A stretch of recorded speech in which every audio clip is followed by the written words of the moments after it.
Good evening, YouTube. This is Kaylin Strain coming at you with my regular Sunday night dinner.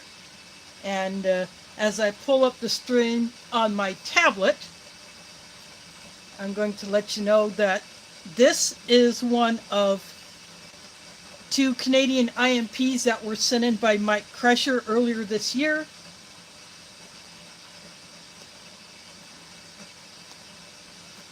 This one definitely intrigues me, and I am so looking forward to getting into it. This is menu 13, honey garlic chicken. And this is packed in 2022. So this has the ingredients and the nutritional information for the entree and the dessert. And for those that are not as familiar with the IMP or individual meal pack, these, starting a couple of years ago, switched from the paper lunch bag style to this plastic bag that has this pull tab.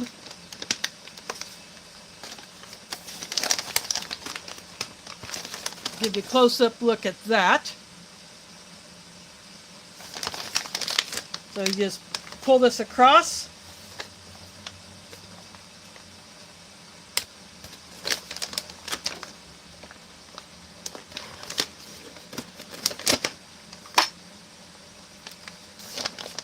And then you have a Ziploc inside of that. So it is a Mylar lined bag.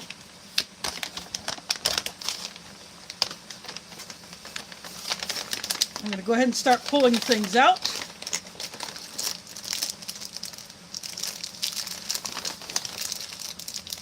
This is a Mr. Big. It's upside down like that, so I thought it was going to be a Wonder Bar, but no, it is a Mr. Big bar, but it's in two pieces, so it might have got knocked around a bit.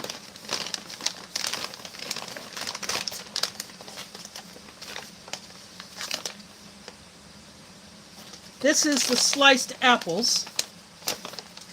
Another change that Baxter's made was they got rid of the cardboard box that the retort pouches used to be in. So this is the one that contains the honey garlic chicken, and it looks like the ink ran on this.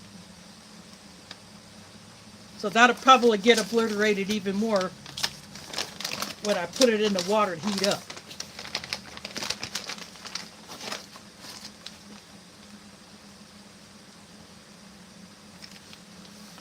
Got raspberry jam.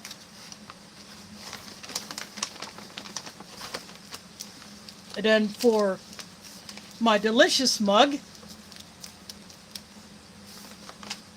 my Nescafe Sweet and Creamy. I don't have a Mike Kreischer mug. That actually broke. I would love to get a replacement. Peanut butter.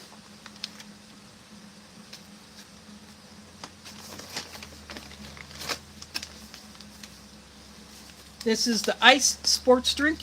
One for the drinking jar. And one for another day, so I'll put that one off to the side.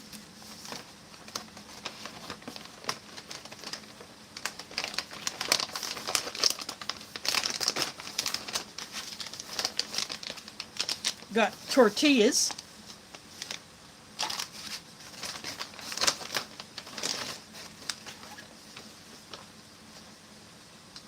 Then the Canadian gusseted bottom beverage bag. I will not be using that, but I do save these.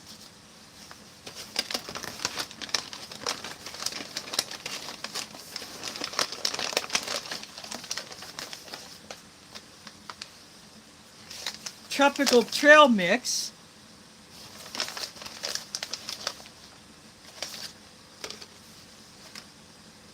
It has almonds.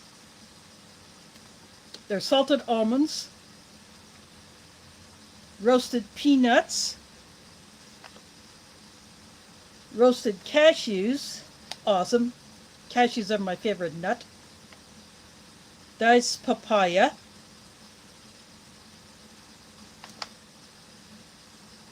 And then the usual other ingredients. That is the only fruit in there is the papaya. Then all the additional items that you get. The spork wrapped in the Canadian paper towel.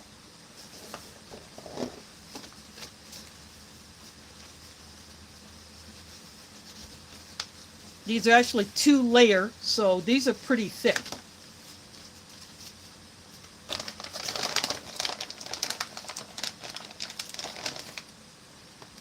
Then the last few items that are coming out of the bag. A packet of Tabasco. Tic Tacs, which have since been replaced by one single mint that is a little bit smaller than the Canadian Mint compressed towel, which has a maple leaf on it. And a white book of matches with white tips.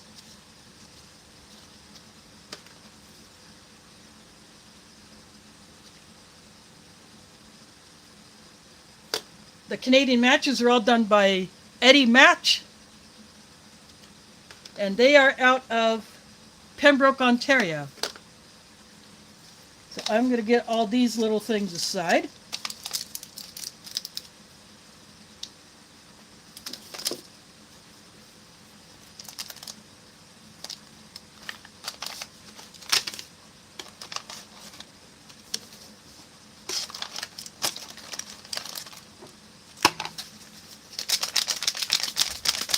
I'm going to go ahead and mix up one of these ice sports drinks.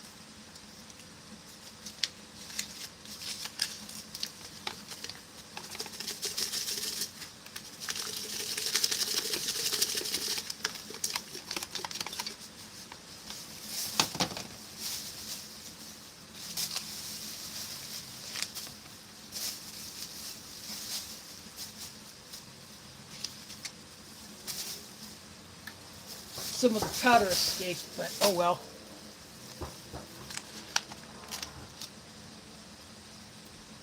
I'm going to see if I can salvage that.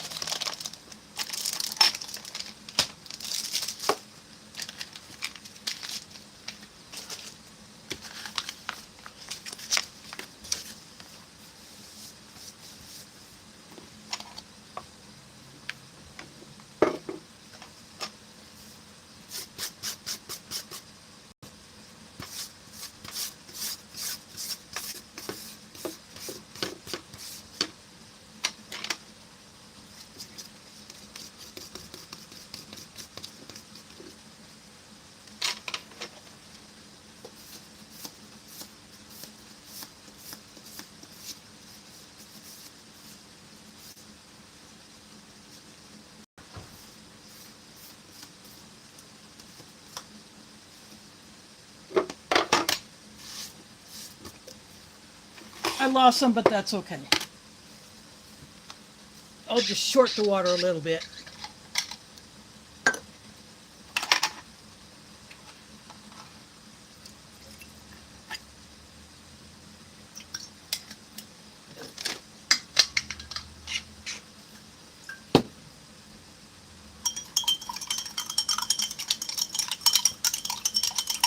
This kind of reminds me of a similar color blue Gatorade. Actually have not had that flavor in a long time.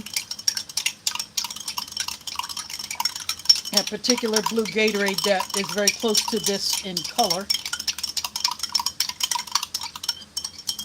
See, this mixed up very well.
There is a sweet and creamy.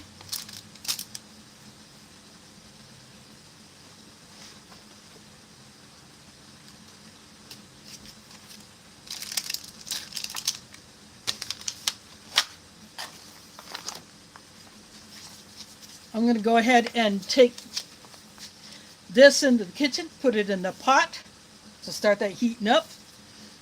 And then I'll bring back the kettle for my coffee, and I'll be right back.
I took the kettle back into the kitchen just to get it out of the way.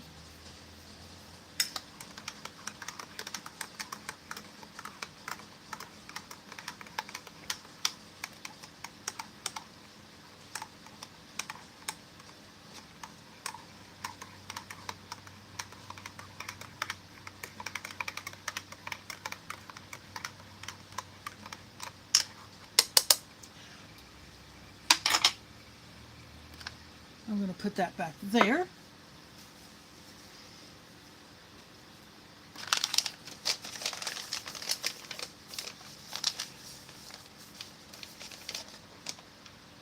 There is Mike Kreischer in the house. Spicy tuna rolls is here. Multi Magnum is here.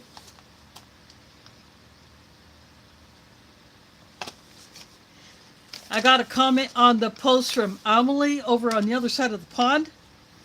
This is a favorite menu. So I'm very much looking forward to digging into this.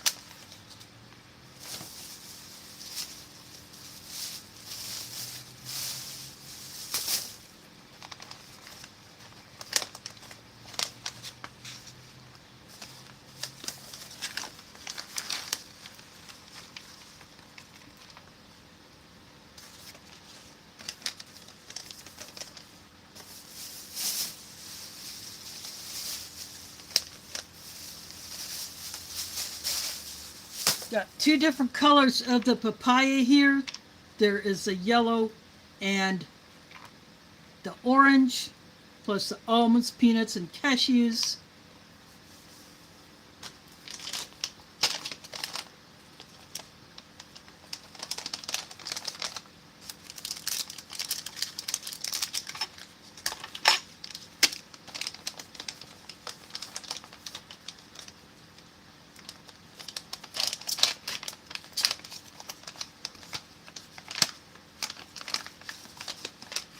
Canadian tortillas come with an oxygen absorber just like the American tortillas do.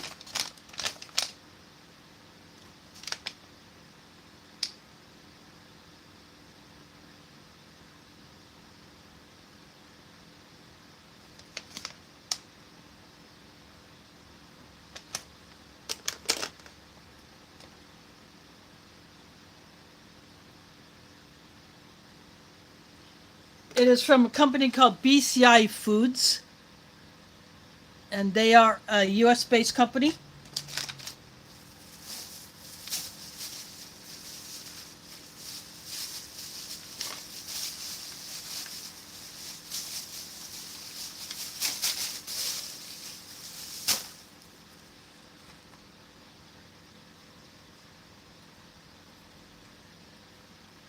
They appear to be just slightly thicker than the American tortillas.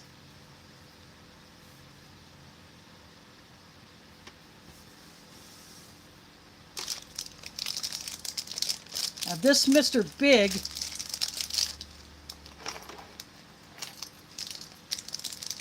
I'm just going to cut that one open as well.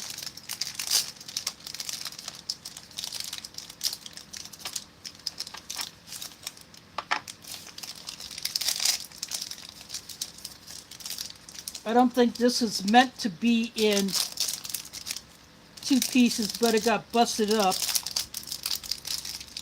during its movements around the US and Canada, and it looks like one end got a little caramel leak.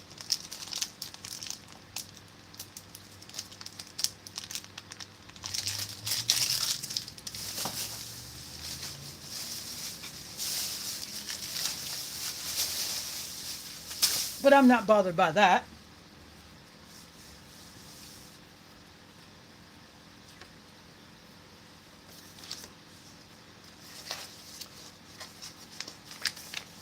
Now the sliced apples.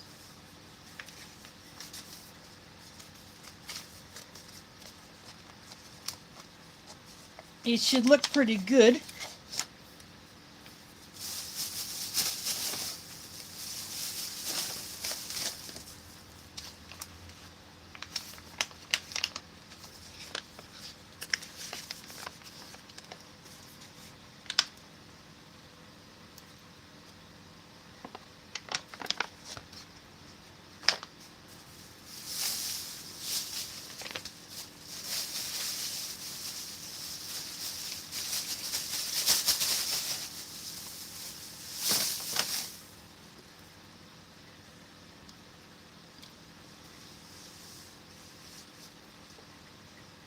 Waffles is here. Thanks for dropping in. And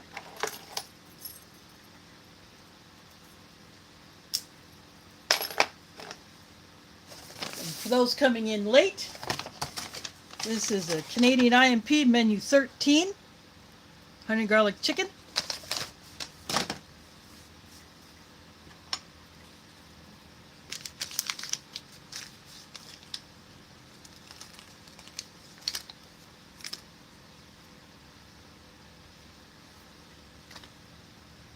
I'm going to take one of the tortillas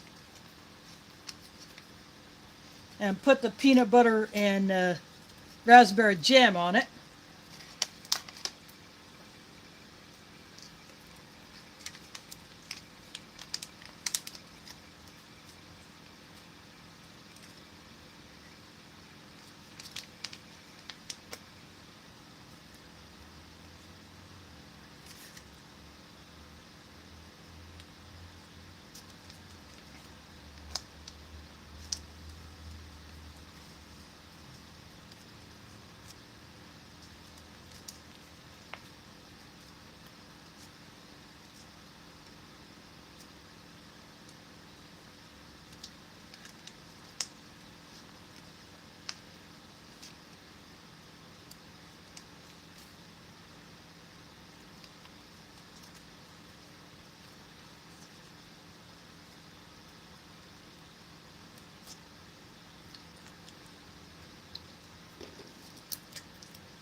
Whether the peanut butter is Nature Nut, they are from Quebec.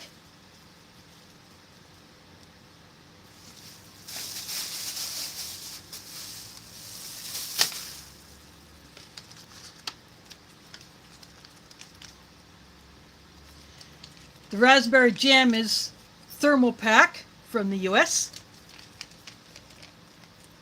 Booger Butt and Booger Butt have come in. Thanks for dropping by.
I'll keep the other tortilla for dipping into the entree, which I'm going to go get right now.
I am back. I just used this to carry it in here. I have a paper towel to dry it off.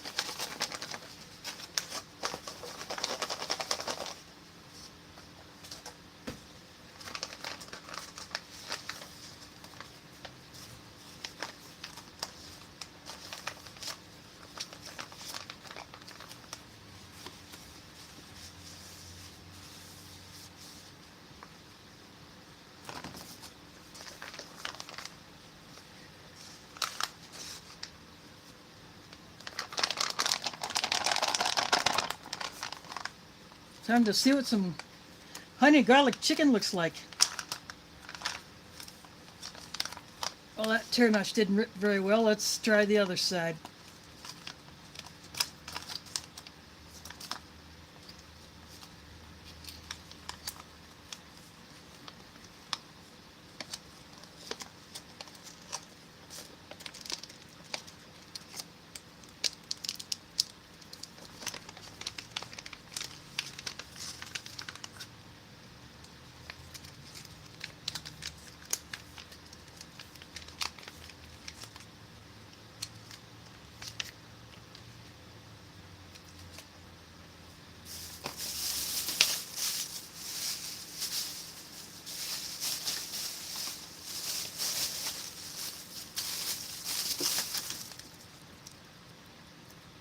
Tim Riley is here. Thanks for dropping in. There it is, the honey garlic chicken. It's got potatoes,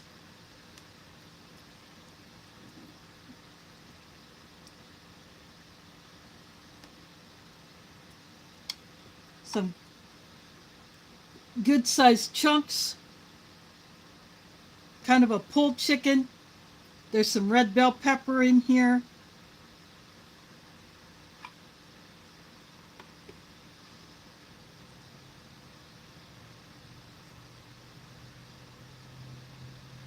And the sauce is more, it's almost as like a broth.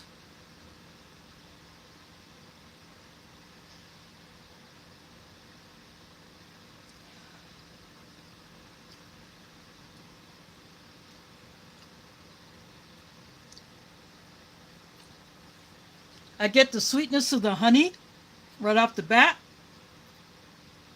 but it doesn't overpower the chicken.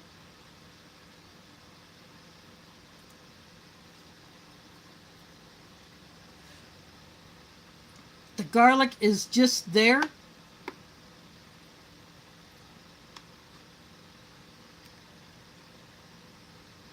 There is a piece of potato.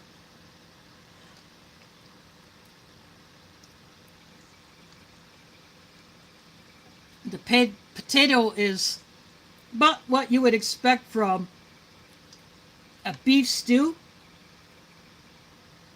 or a potato soup. It's soft, but it's not complete mush.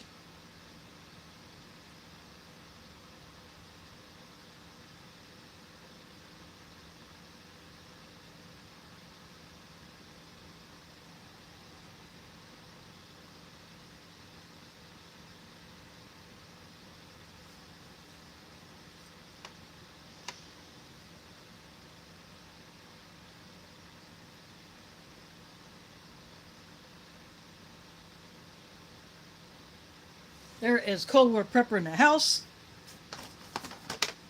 This is a Canadian individual meal pack, or IMP, menu 13. This 22 means it was packed in 2022. And this entree is pretty darn good.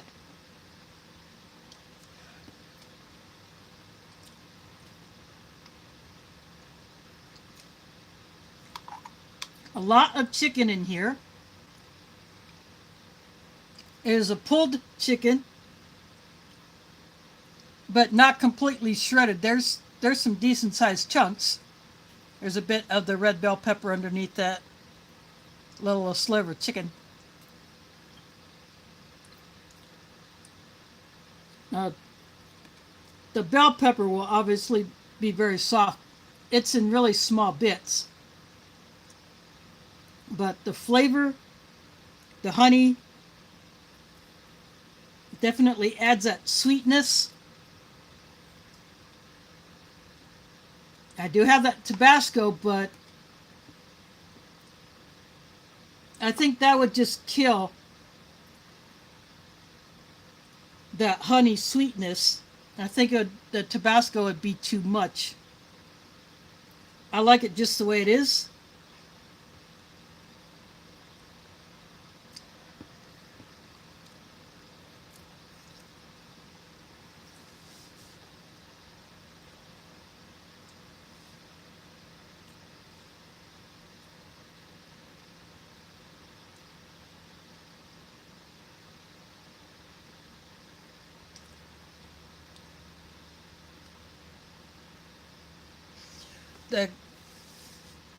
Like I said, the garlic is just there. It's not overpowering. I would probably want to add a little bit more garlic to it, but for those that like the garlic flavor but don't like it strong, this would be perfect.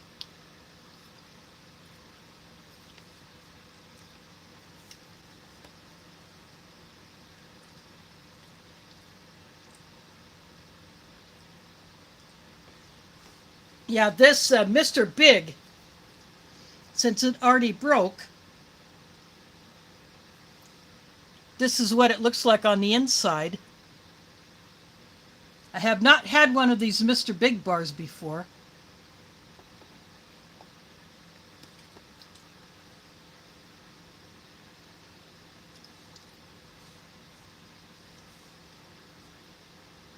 I don't know if it got kicked around one too many times on its way from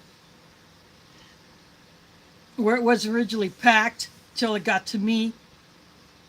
But I think it's a good looking bar. I got some of the sauce on it. I'm going to get rid of that. I licked some of the chicken sauce off of it.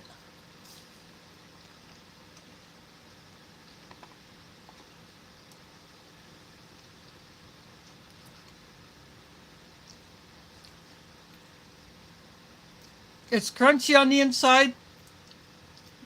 The filling has a very airy texture to it. It's not dense. Kind of like a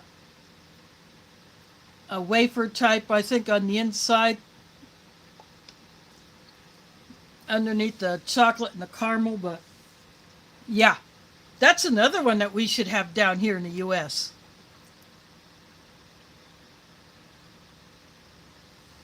No, it's not. It's not like a Baby Ruth. The filling is a lot lighter.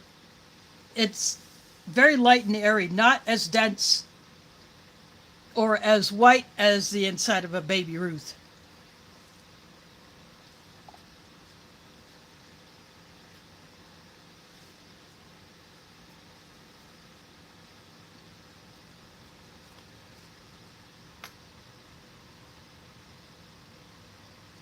I'm dipping the tortilla that I did not put any spread on into the sauce.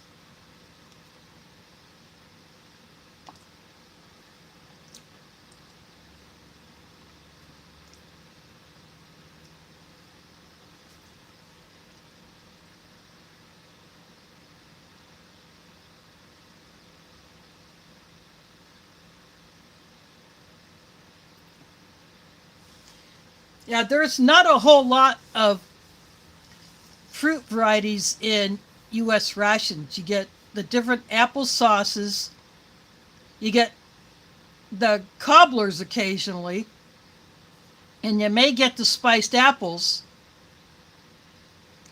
Once in a great while, you might get fruit cocktail, but that's a rarity. You'll get more of that in Spanish rations.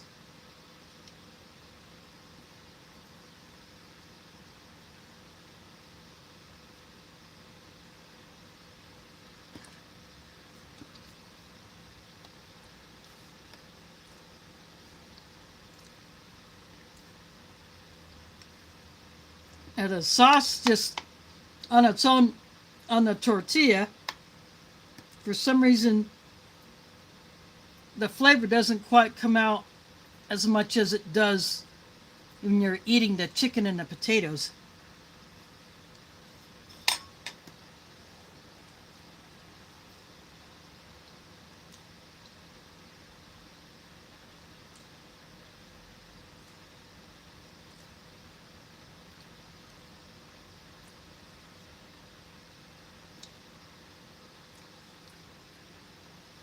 Yeah, I agree with you on that one. Put the coffee back in the USMREs, and not only put the fruit flavored drinks back, but have different flavors.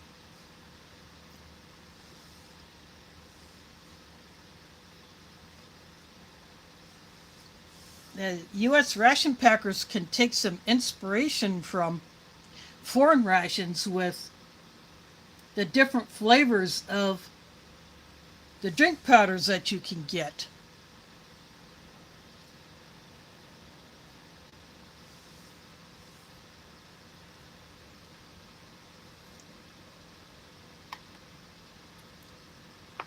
That's something that should definitely happen.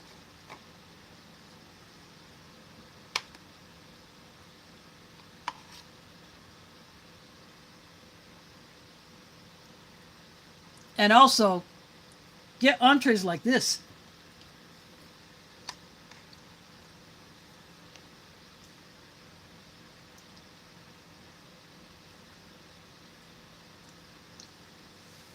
Yeah, there's the powdered hot sauce, and then there's the powdered picante. I have back packets of both.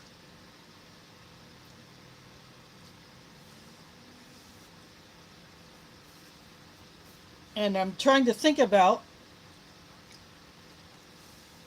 a way to present those, to compare those two. Plus, I have red pepper flake. Then I also have the two different mayonnaises that have been in U.S. rations, the fat-free and the regular mayonnaise. I have packets of each. So I should do something with those as well.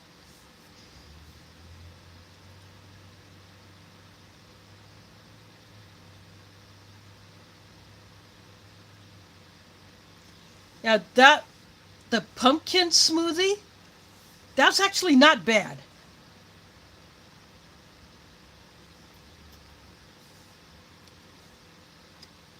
That's one of the better ones that they've come up with.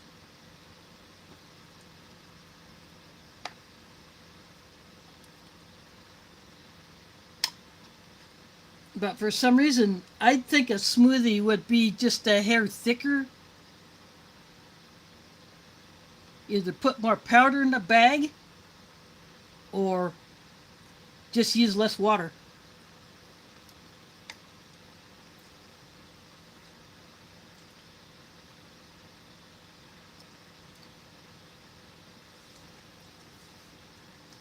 Actually got one of those out of another ration, but I didn't use it because I think that one was out of one of those MREs that had a different meat than what was supposed to be in it when there was all of that substituting going on.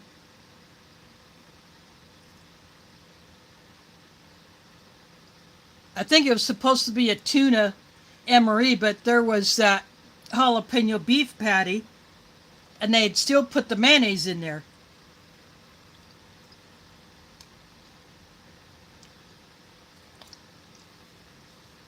They added the cheese spread for the jalapeno beef patty, but they left the mayonnaise in there.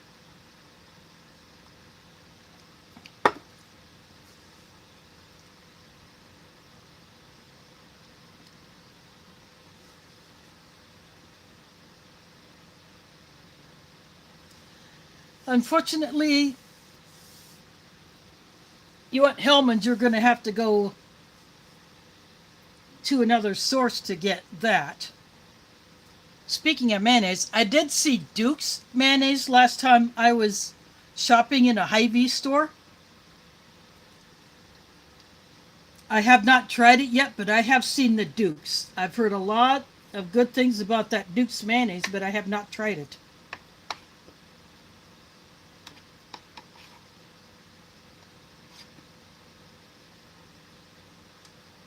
I think next time I do go shopping, I should get some.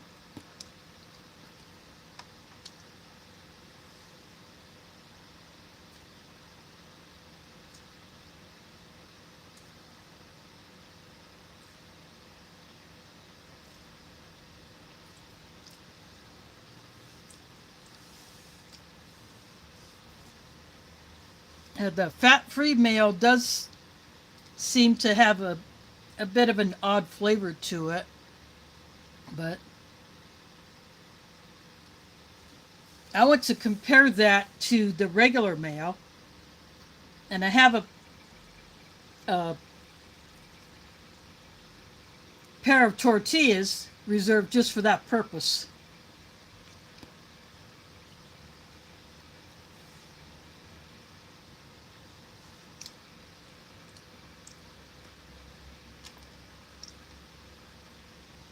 Now look at that big cashew.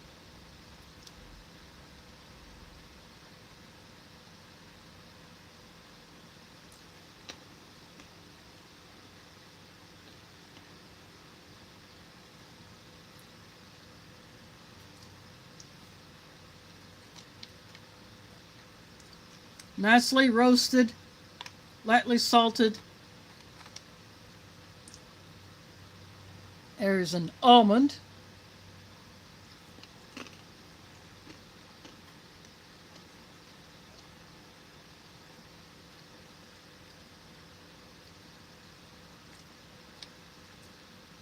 And nicely roasted.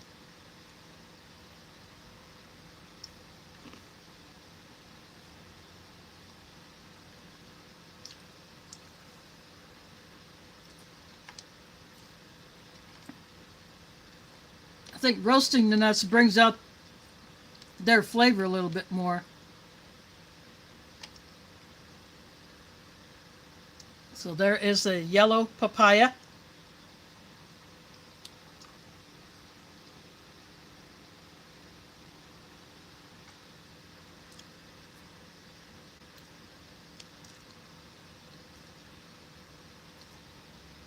There's the orange.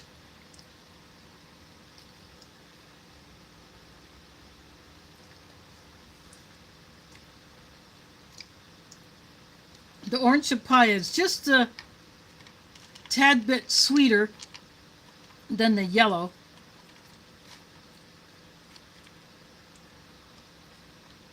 But they're both equally good.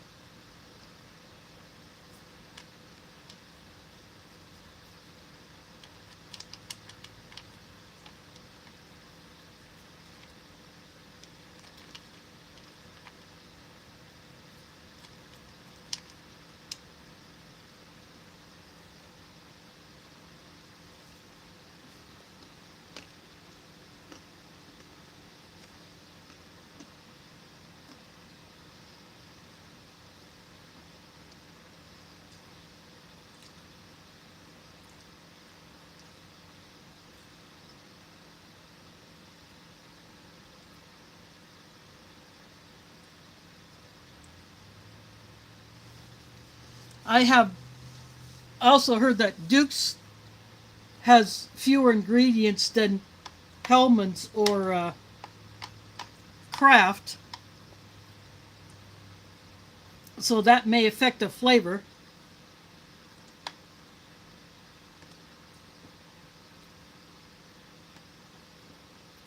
And so a lot of people like that.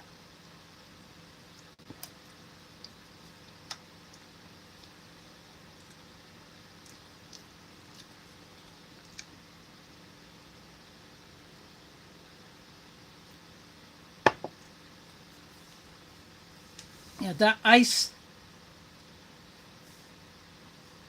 is not a heavily flavored drink unless you use a whole lot less water, but that's perfect.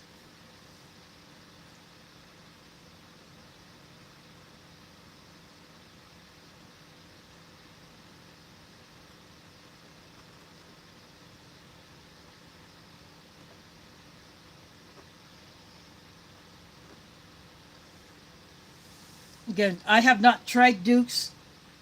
I have just seen it for the first time. So maybe it is getting more widespread.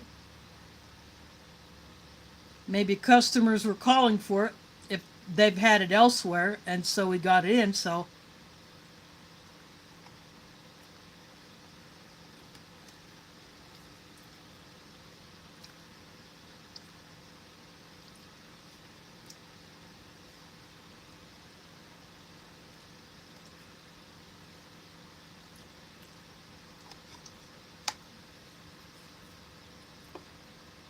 I'm definitely going to try it.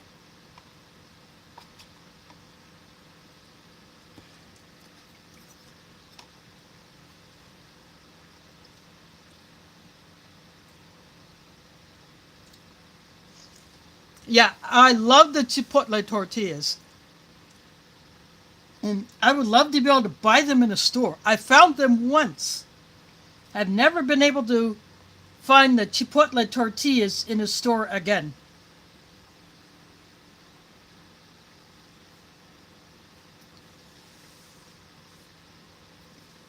But the ones I did try,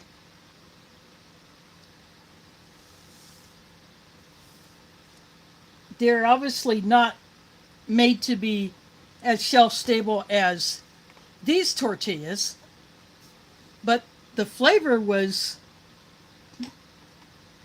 pretty darn good. It was very close to the U.S. Samurai chipotle tortillas.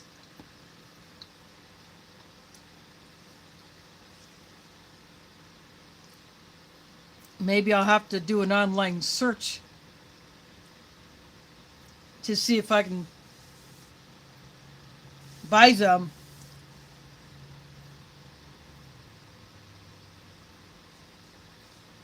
Yeah, and in the retail market instead of just trying to get them out of rations.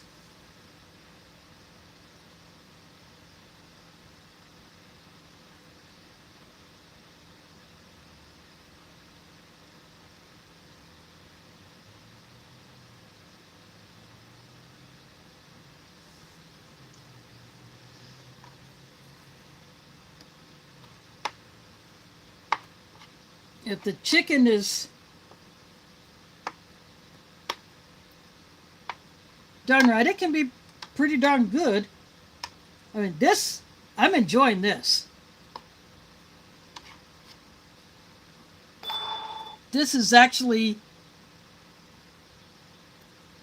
a type of thing I have not had before.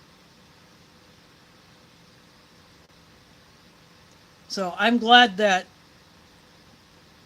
this is in the Canadian ration lineup.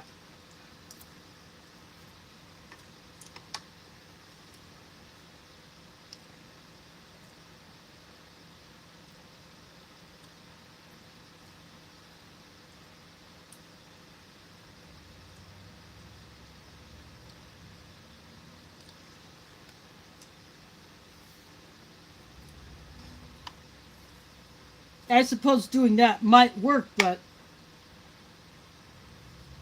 if the chicken is allowed to marinate in that sauce, like this is here, I mean, this has been marinating in this saw since 2022.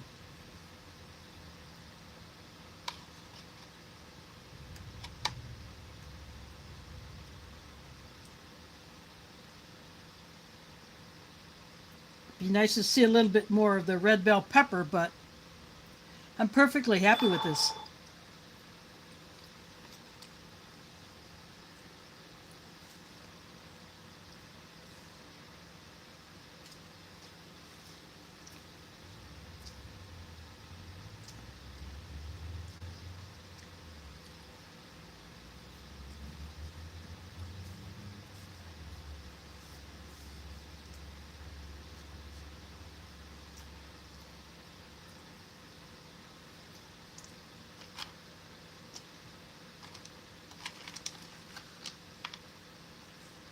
I'm going to knock back another handful of this papaya nut mix.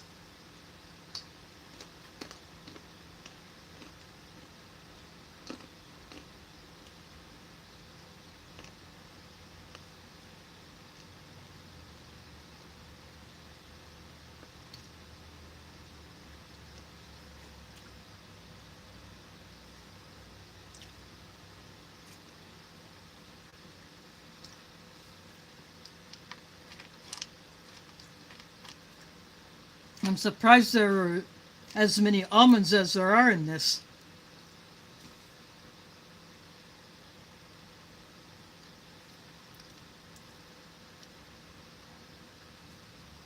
That peanut that I just ate by itself was a little extra toasty, but I don't mind that a bit.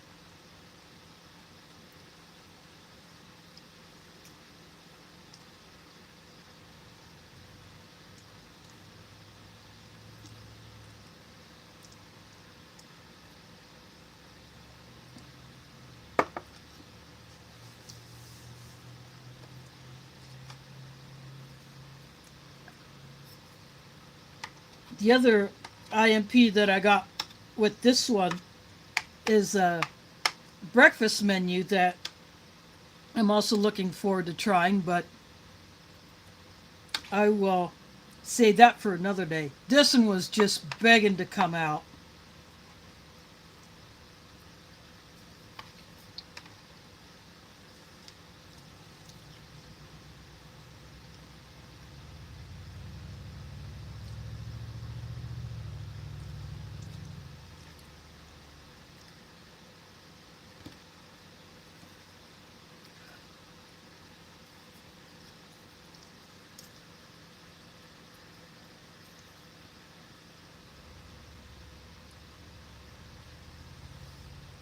There is a close-up of one of the apple pieces.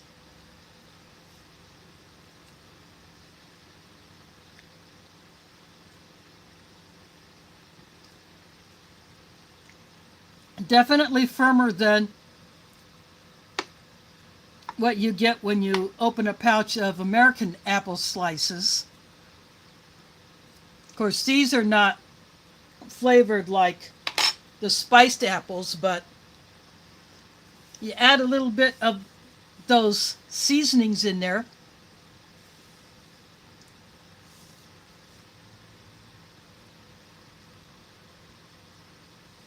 That would taste better than the American spiced apples.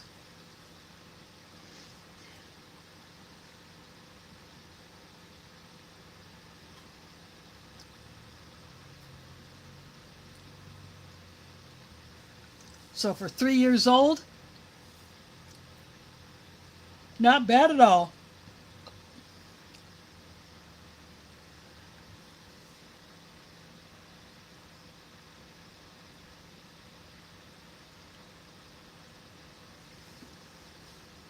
What do you mean you thought your eyes had gone? Did you miss something?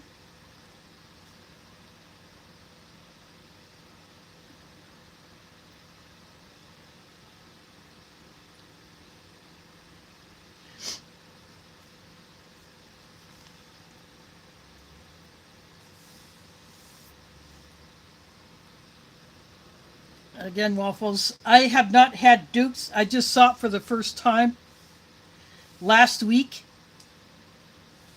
I was in a store looking for something else in that particular aisle, and I saw that Dukes. So that got my curiosity going.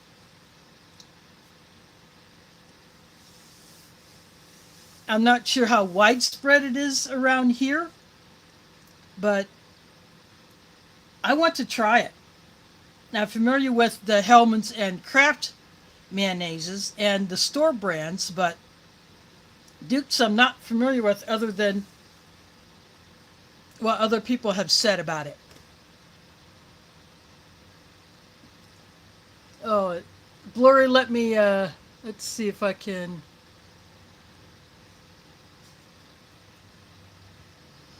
Yeah, you're seeing that shadow. I reached up to tap my screen.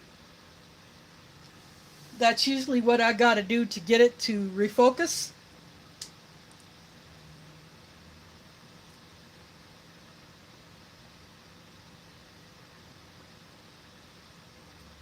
Yeah, I don't get to Cash Saver or Price Chopper much. I haven't been in either of those stores in a long time.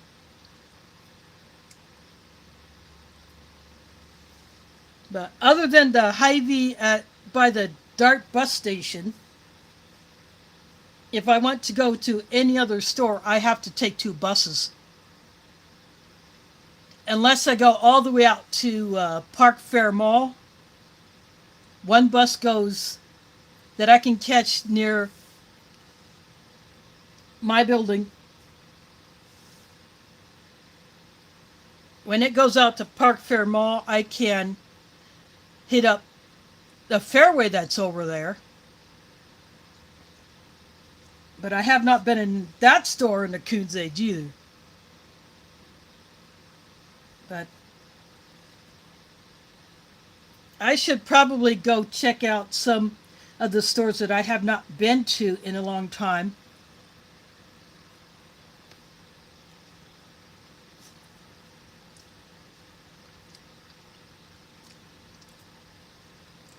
I haven't been in an Aldi in a long time either.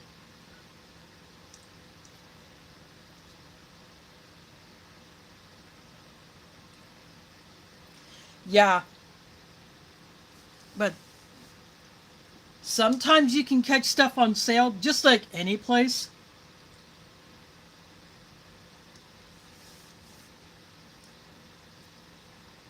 But I guess I'm more about the convenience because since I take a bus,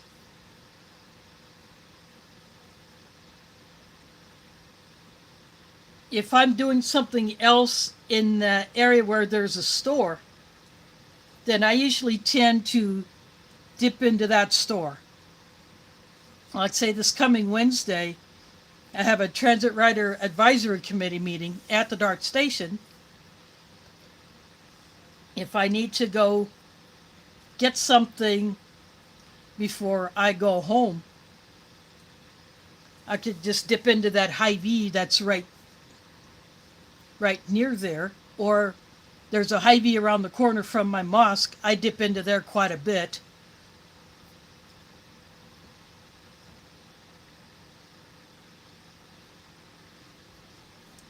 I haven't been to a Walmart in a long time either. It's even been longer since I've been in a Sam's Club.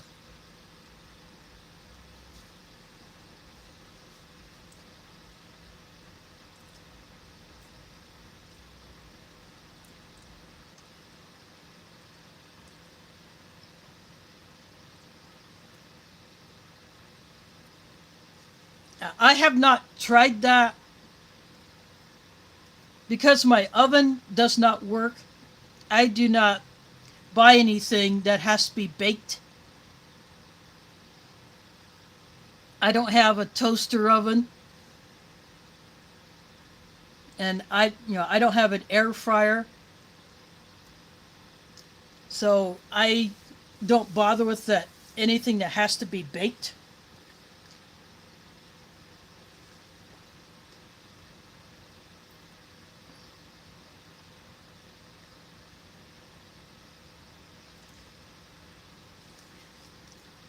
Yeah, I got one of those really tall containers of Folgers several months ago, and anytime I get one of those plastic containers,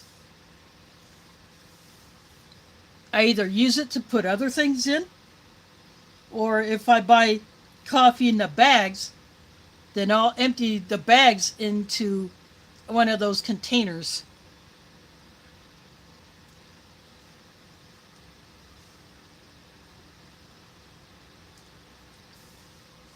It's usually, I'll do either one of those. In fact, as soon as I'm done with the coffee that's in my Maxwell House container that I got last month,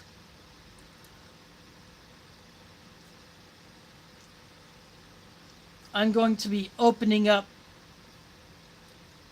the 2 bags of coffee that I got with that gift card that I got for participating in the DART bus model photo shoot. I'll empty those into that container.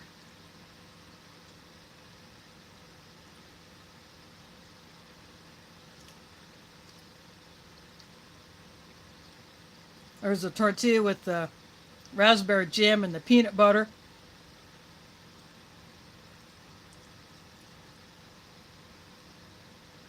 The peanut butter holds the jam inside.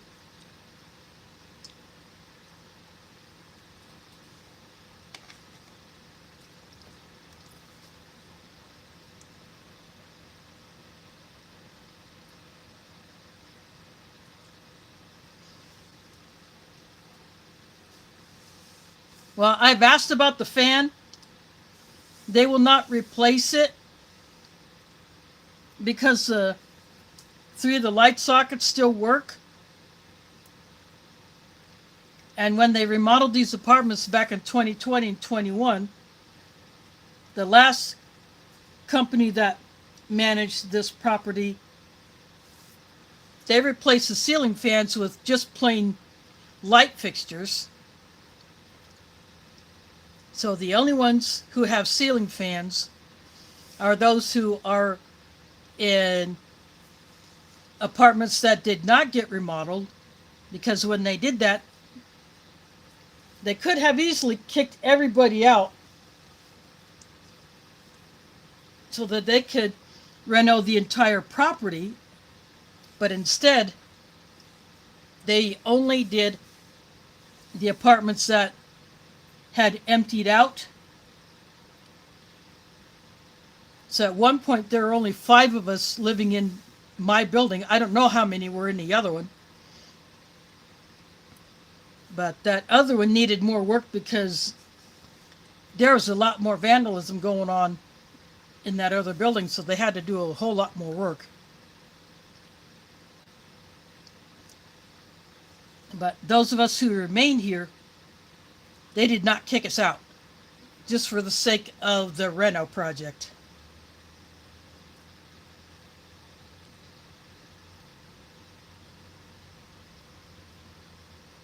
But the oven is old. The clock cannot really be set because the buttons to set the clock on it don't work. So it just blinks 12 all the time. I don't care. I don't need a clock on that thing because I got clocks elsewhere, plus my watch.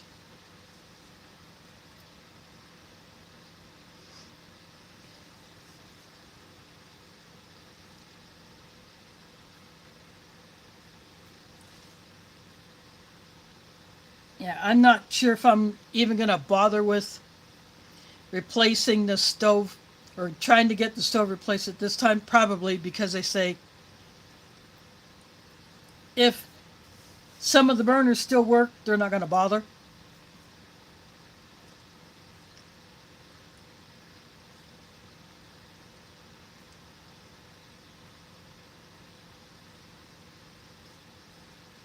So the oven is just pot and pan storage.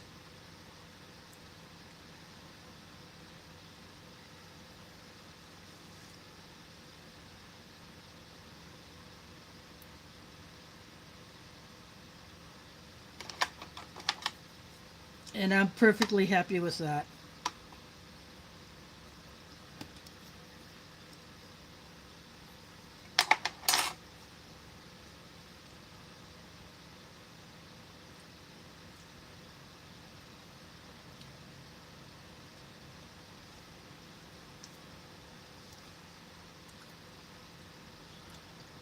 Two of my sisters have them,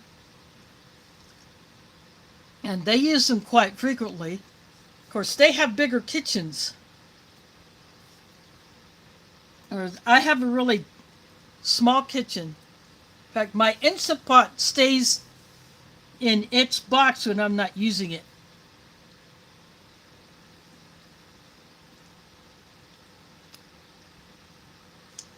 I would probably do the same thing if I had an air fryer.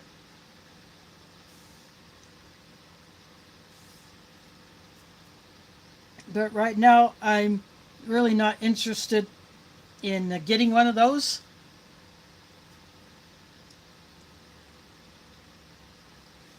Yeah, I have space on top of my kitchen cabinets. They don't go all the way up to the ceiling. But after what happened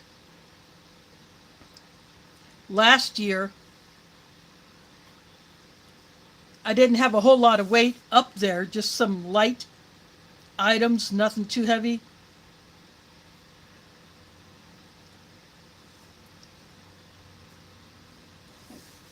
The one end started to come away from the wall, so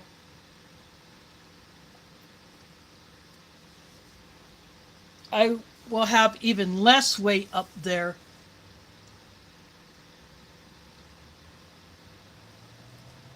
Even though the guy who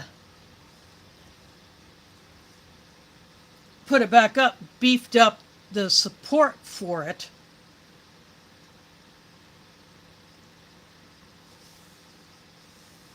But when they first built these buildings, a lot of the work was very shoddy.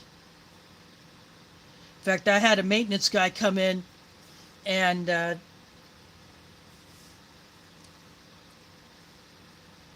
do at least a better temporary fix for one of my bathroom cabinet doors because the frame was made out of particle board, not solid wood. So the screw holes for the hinges had really worn big, so I had put bigger screws in there. But then they finally worked themselves loose. Can't put any bigger screws because they wouldn't go through the hinge. So the maintenance guy put something different in there.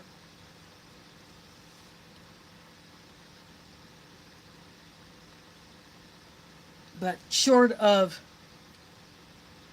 ripping that whole thing out, that fix is going to have to hold for as long as it holds.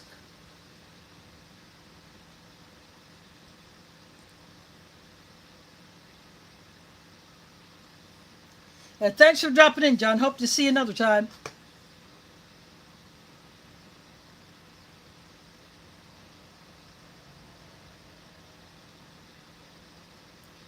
Yeah, because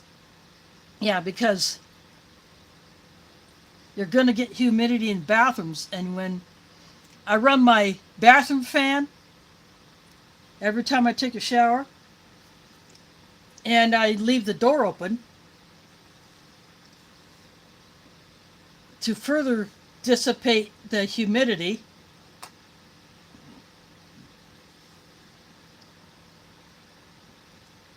I mean, I don't need to close it. No one else is here.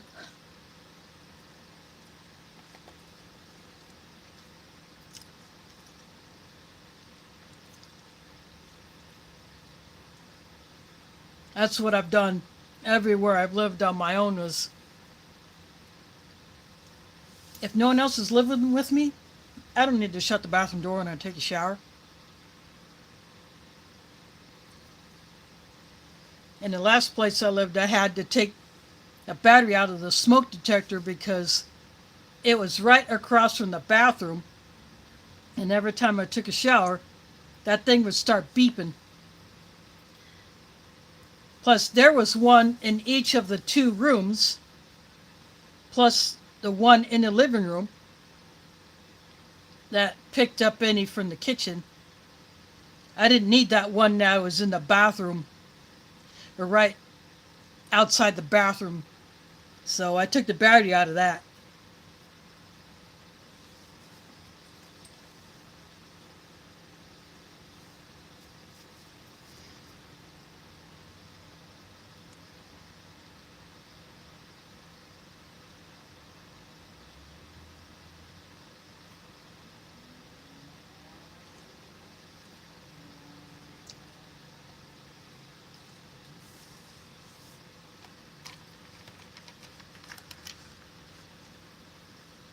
Gonna have some more of this mix.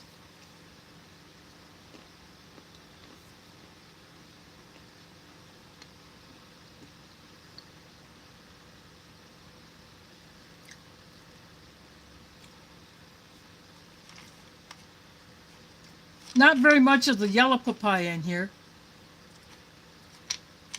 Most of that is the orange papaya.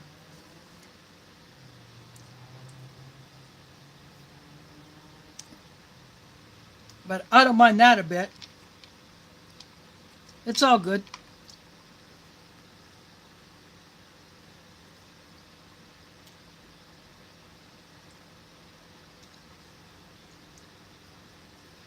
Well, in winter, you're also releasing humidity. So it doesn't get too dry.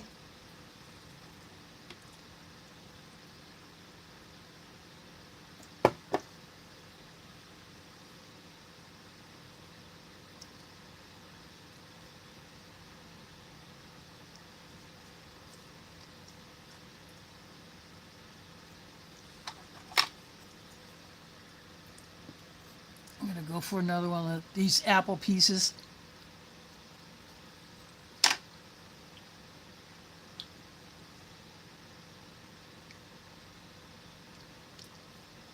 Yeah, when I boil water for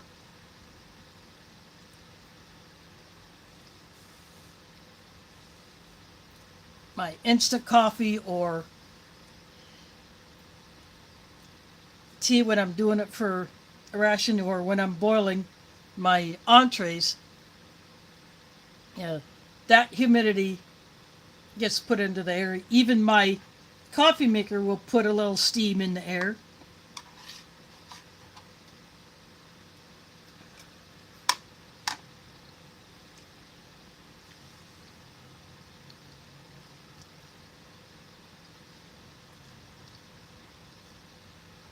But I won't put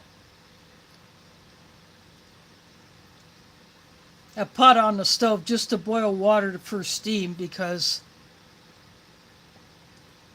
that eats up a lot of watts. And with electric rates going up here,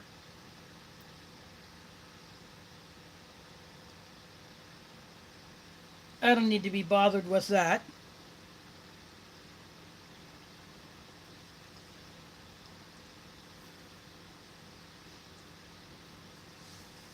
I still have not turned on my heater.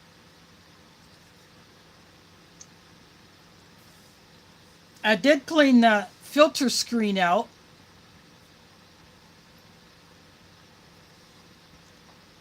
And I put that out on the deck to air dry. And then tomorrow I'll bring it back in and put that back in.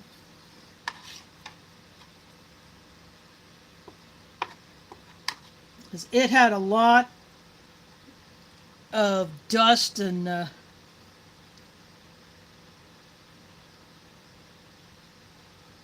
who knows what. And the grate that covers it, I actually took a hairbrush to clean all the stuff out of that.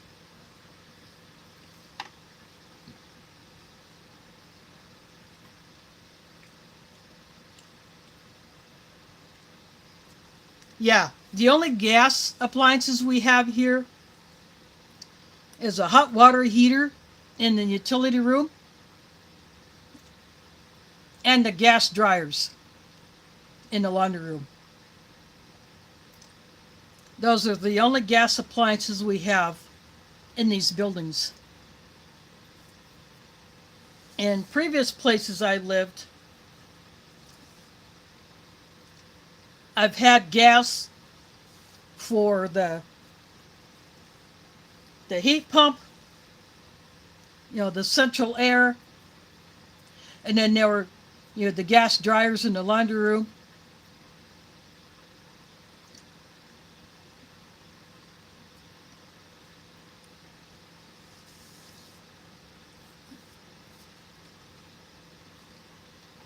But less so here, just the dryers and water heater that everybody shares.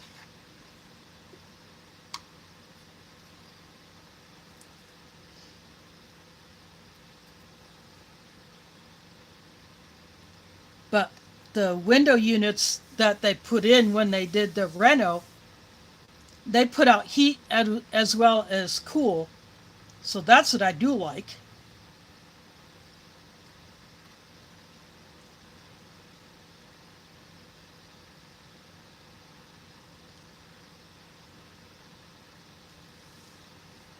But I just wanted to get that filter screen cleaned out. I scraped as much of that stuff off as I could, and then I ran it in, and I took it in a bathtub and washed it out the rest of the way.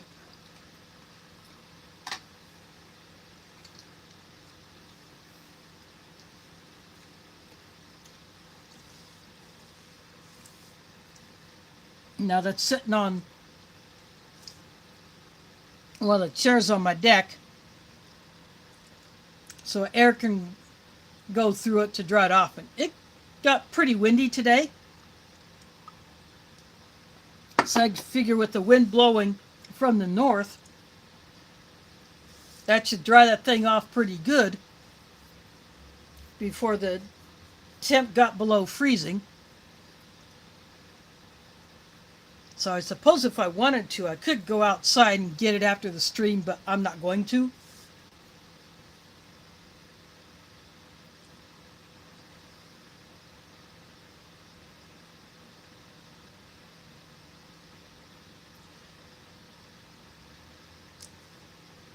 That is a big temperature jump. I heard you mention that in your haul video today. Yeah, a couple days ago we were not quite as warm before the temp took a dive. But last check before I hopped online to go live, our temp here was 26.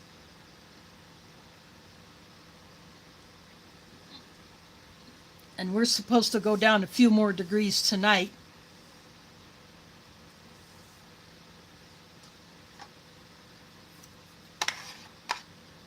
Before we get back up into the upper 30s.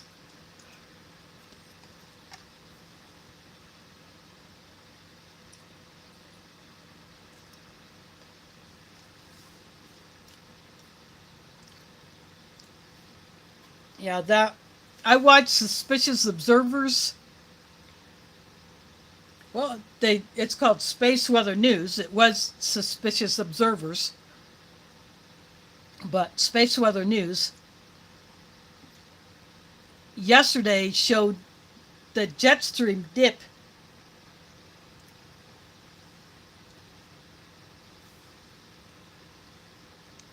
And there's a pretty dramatic dip. And also, I didn't watch the video, but I saw it in my suggestions feed. A channel called Ryan Hall Y'all. All he does is weather.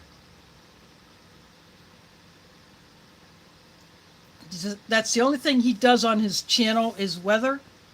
In his lives, he may bring in storm chasers if there are storms going on.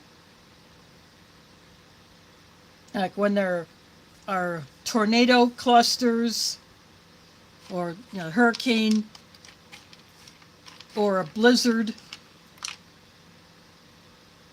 He may come on, and if there are storm chasers out on the street that are willing to share their live feeds, he'll bring them in.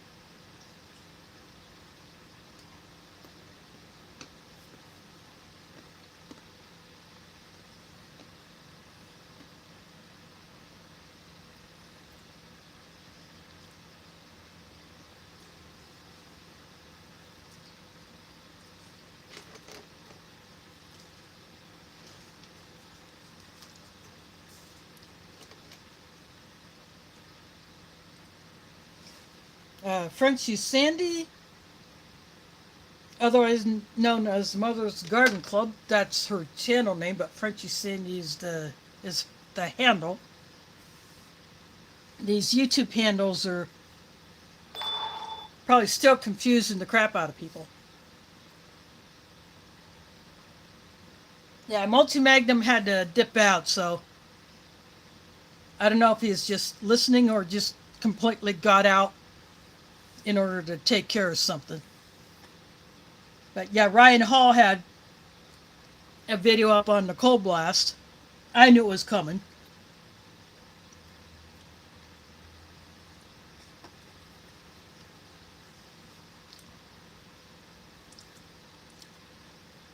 There was snow in various parts of Iowa. In some places it stuck. In some places either melted before it hit the ground or melted as it hit the ground. So I never saw anything white. Everything just looked wet. Yeah, I went out yesterday to check the mail, and it just felt more like rain. Of course, I went out before the rain had changed to snow. But I kept looking out the windows just to see if anything was turning white, but no, everything just looked wet.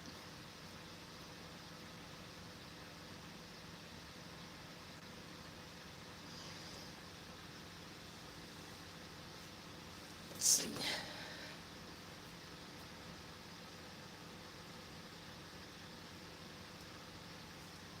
Now I'm going to pull up the weather on my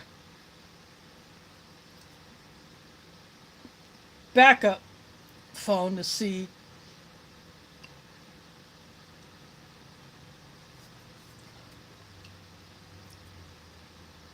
Of course, on this one it takes a long time to load, but it has to present a stupid ad, which takes a coon's age to get rid of.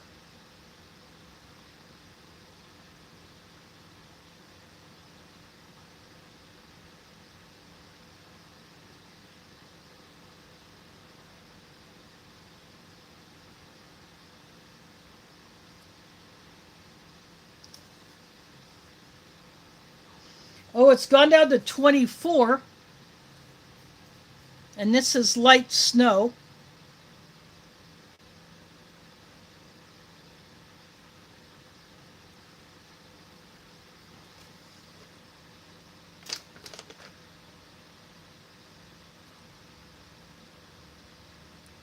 HDRV, man, thanks for dropping in. Haven't seen that name before. Welcome.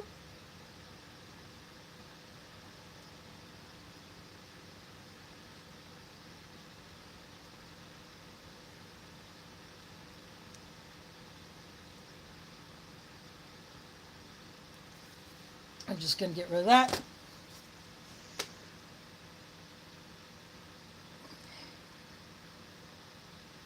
Yeah, I had seen that, but that is going to be another logistical nightmare. Some states, out of their own funds, or they stole from one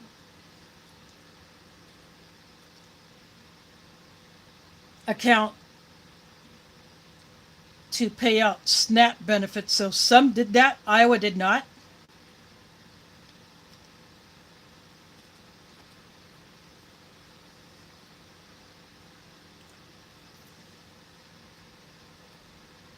But for example, Wisconsin did. So states would have to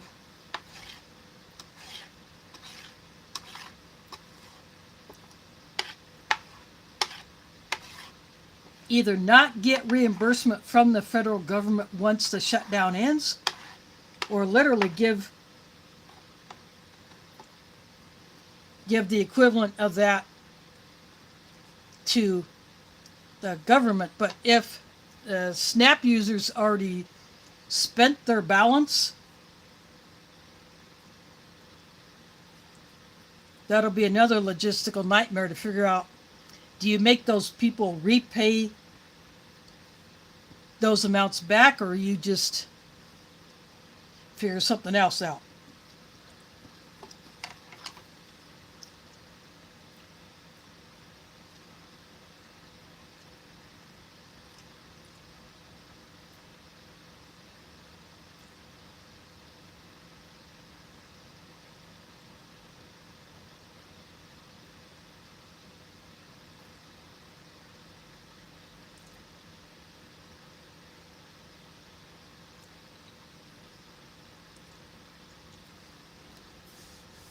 Yeah, so for instance, using my last name, any SNAP recipient with, I mean, it's the alphabet is divided up into three groups.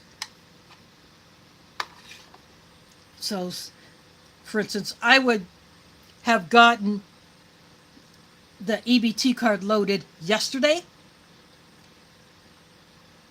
but that did not happen for the Iowa SNAP users.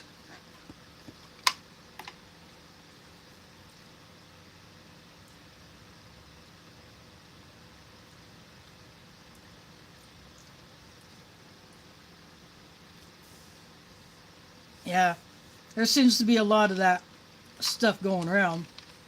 Last month, my oldest sister's father-in-law died, so I went to his funeral, but I did not go to the cemetery.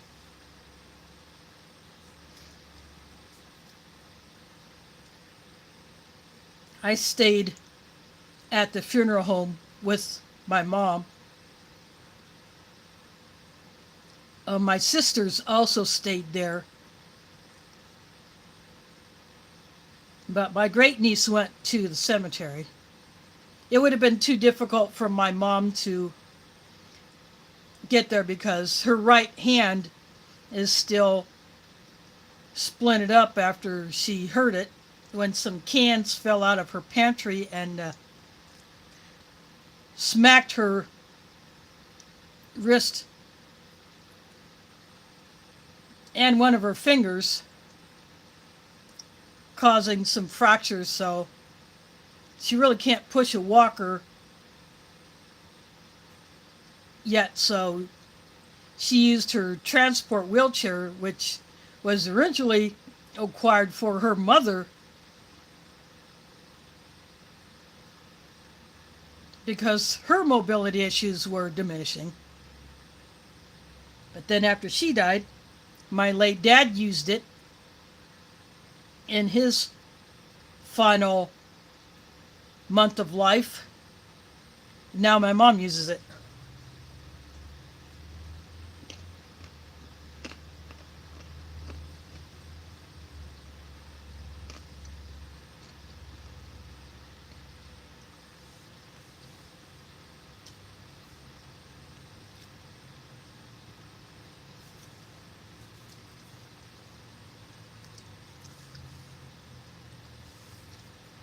It's one of those that just has the four small wheels, not the big push wheels like most manual driven wheelchairs.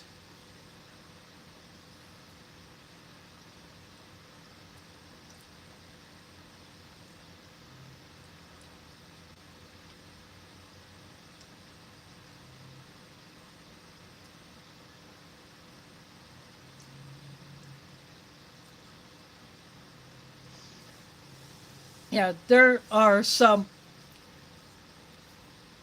senior and disabled buildings, and I have had clients in these buildings. And depending on the building itself where they put these things,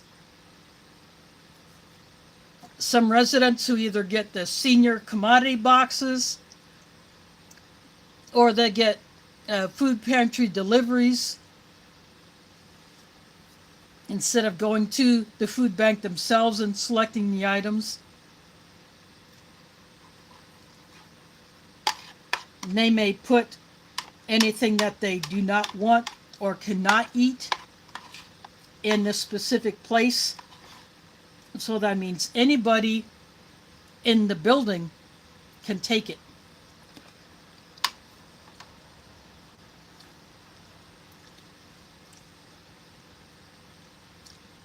I have seen bags of powdered milk. I have seen bags of instant potatoes. I've seen cans of meat, cans or bottles of juice, or assorted non-perishables like that.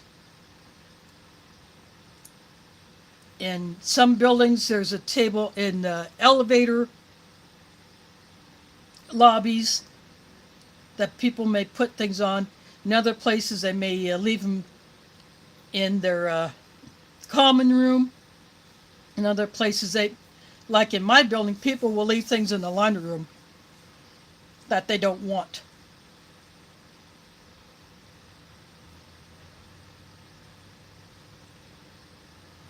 In fact, a few years ago, somehow I got a hold of something that had pork in it. And because I don't eat pork, I put that can in the laundry room, and a couple of days later, it was gone.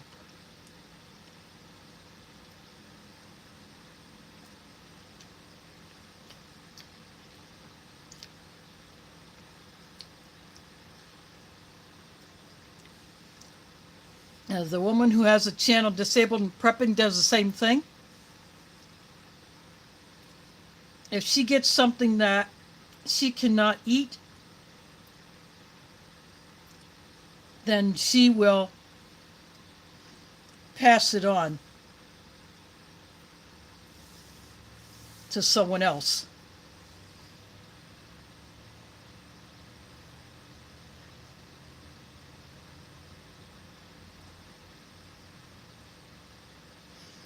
Yeah, that's actually a good thing to hold on to. My sister who had the ankle surgery, she still has her walker. Even though she uses a cane, she held on to that walker. And I wish I would have held on to that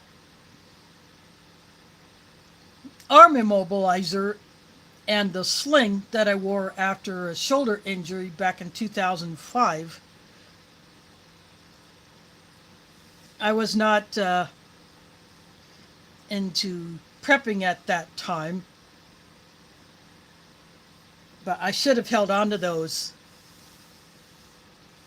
But instead, I took them to a thrift store,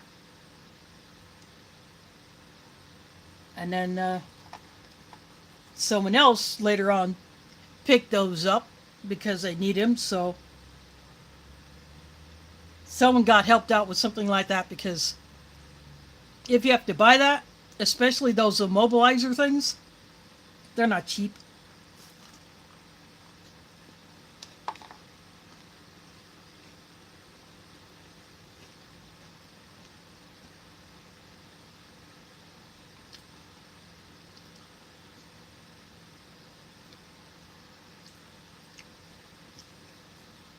That one was a right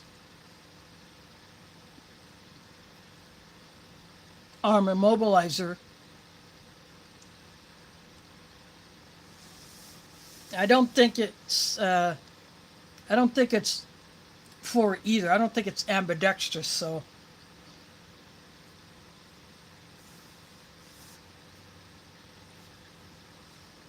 I'm not sure if I wanted to replace that, if I could find one that is ambidextrous, or I would get one for each side, but I'm just not looking to do that at the moment.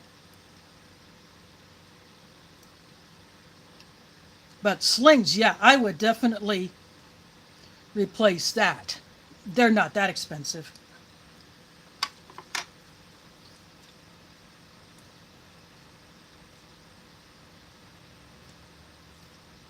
Thanks for dropping in, Waffles. Hope to see you another day.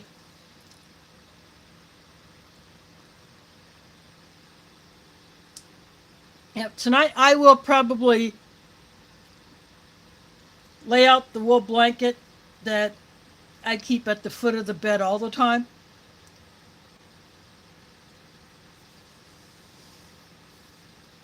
Since I got that particular blanket, the only time it has left my bed is when I've gone camping with it and I put it in my hammock and literally used it to help keep my sleeping pad from sliding around.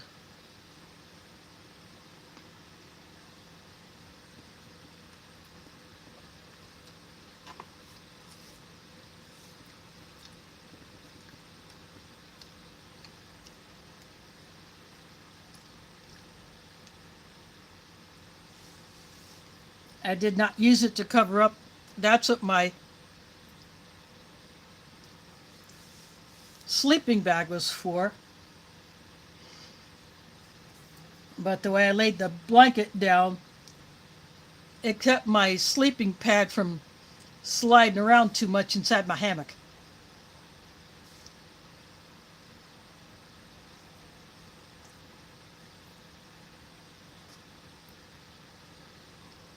I have another wool blanket packed away in a bag.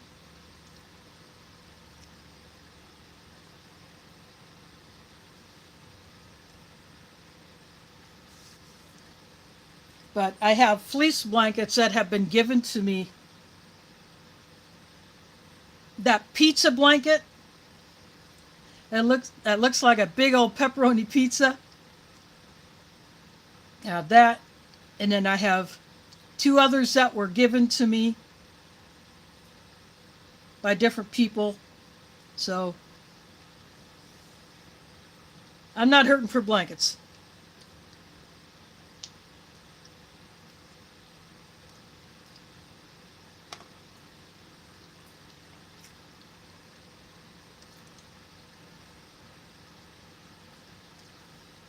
I have additional blankets in one of my bedroom closets. I have my paternal grandmother's quilt.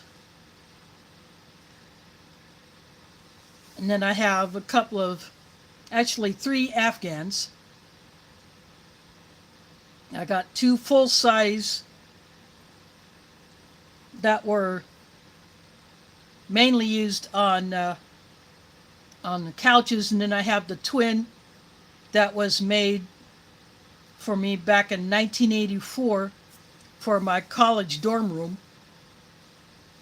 I still have that thing.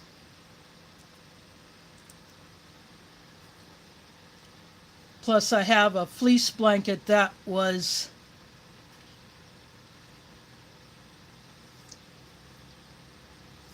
rescued from outside.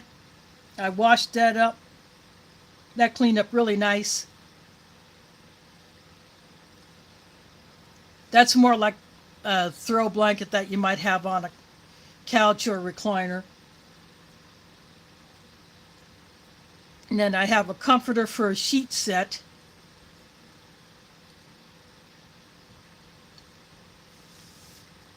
And several years ago, I was given a minus 40 Fahrenheit winter sleeping bag, but the zipper doesn't work.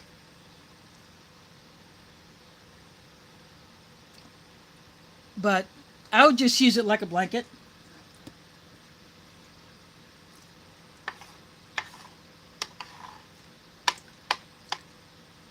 In fact, the woman who gave it to me has done cold weather camping, but that was way too much for her.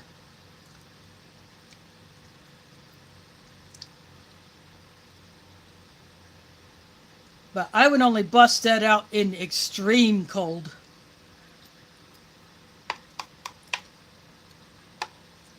Or just use it as a blanket, because if I get too hot, I can always toss it off.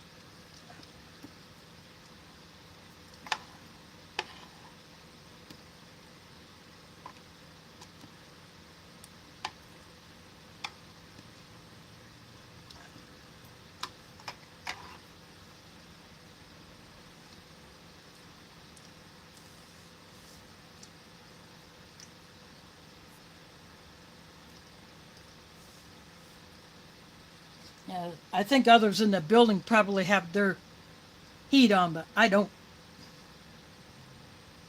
I'm not ready for that yet.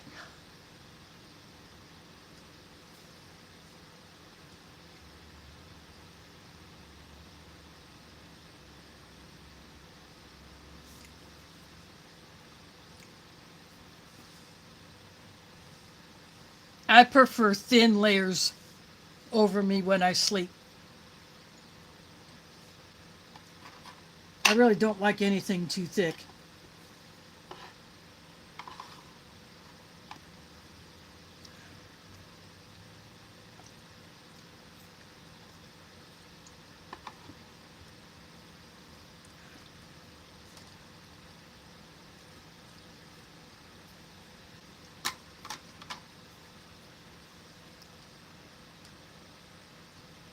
SD Mountain Man in the house. Thanks for dropping in. You're looking at what's left of a 2022 pack Canadian IMP honey garlic chicken.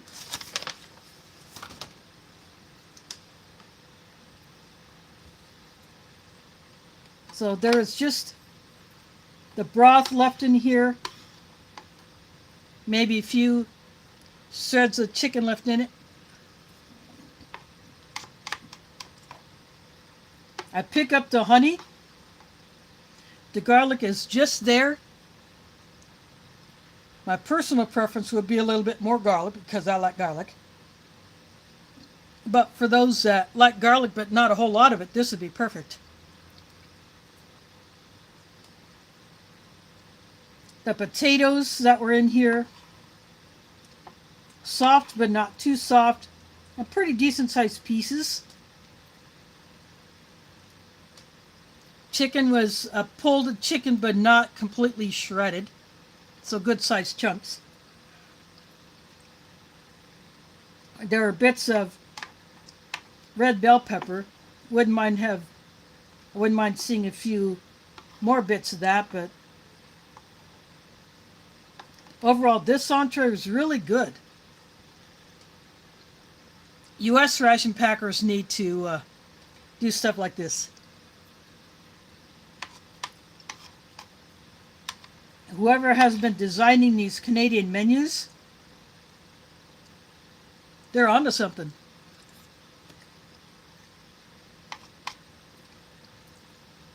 They have really done some good stuff with their more recent menus.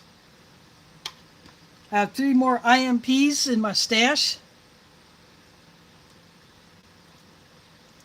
I have one of the newer breakfast menus, and I'm looking forward to trying that in a few weeks.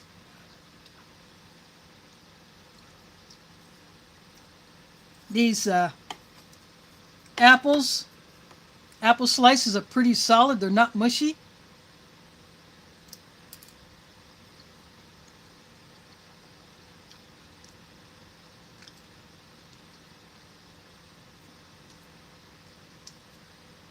They're not as soft and mushy like the spiced apples you get in an American MRE. What was here was the tropical trail mix. It had the red or the orange and yellow papaya, had cashews, peanuts, and almonds, all roasted and lightly salted. Now was that for that. Now tortillas and peanut butter and raspberry jam. This is a Mr. Big bar. It looked like it got knocked around a bit, but the inside is very light and airy. It's crunchy. Something I wouldn't mind seeing more of around here.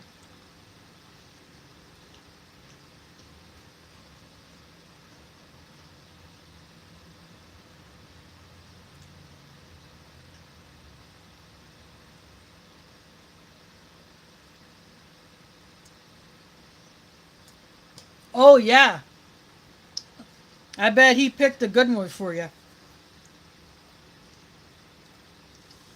Tracy Phillips, he's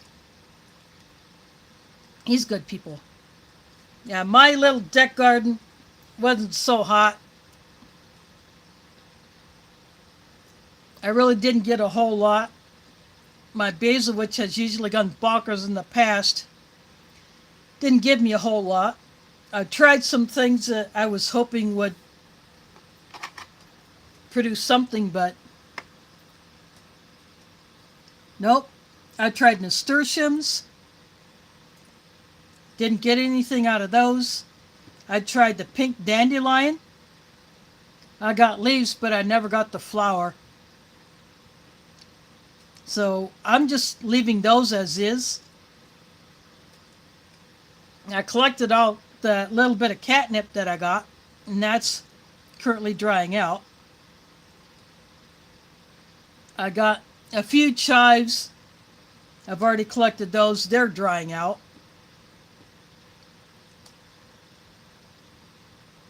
And I should have pulled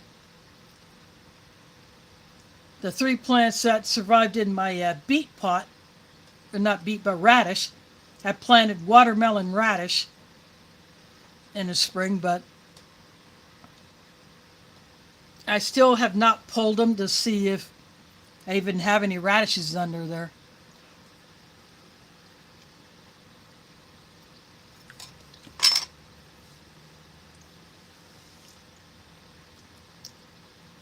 Even the greens that I normally do so hot, my borage really didn't do much.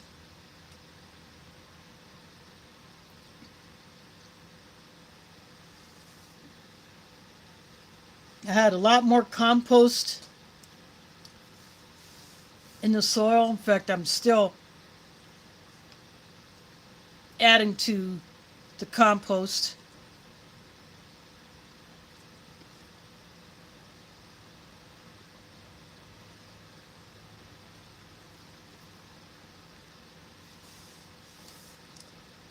I'd throw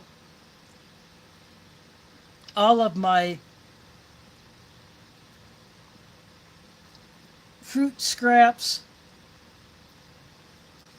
the water, I had cantaloupe. I saved all the seeds from that, and all the rinds from those went into the compost. I toss in banana peels.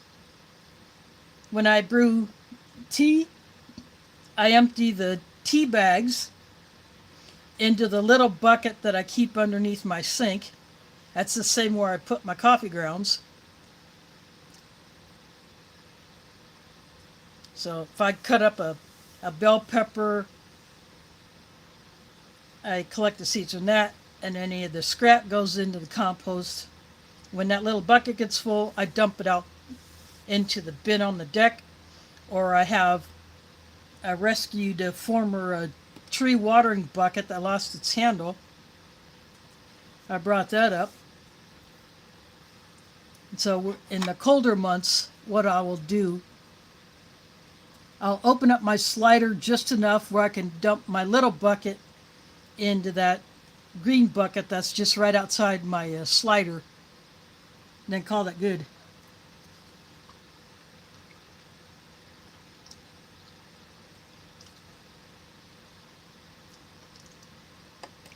So anytime I get eggs, I take the eggshells, I rinse them off, and then I let them air dry for several days outside. I put them on a tray that's kept underneath one of my chairs that are out there. And then after they dried it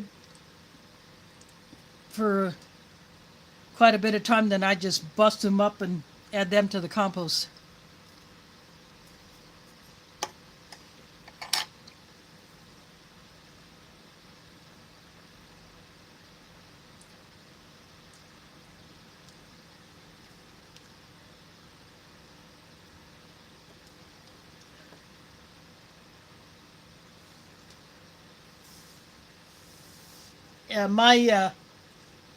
My issue with growing stuff out here is sunlight, lack of.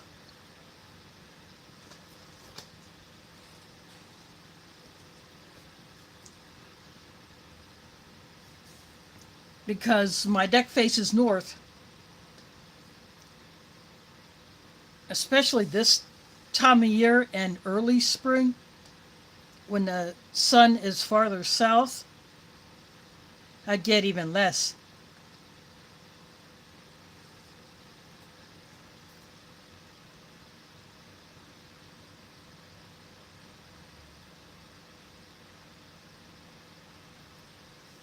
So very, in the morning I get a little bit of filtered sun.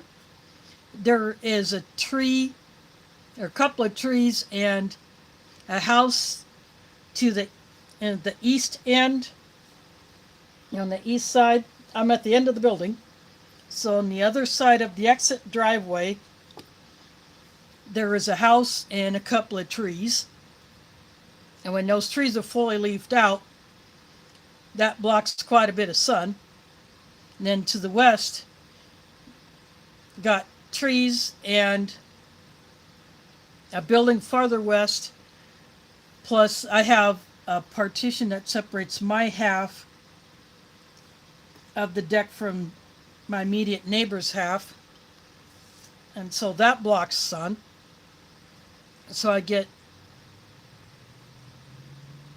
a little bit at sunset when the sun is just going down.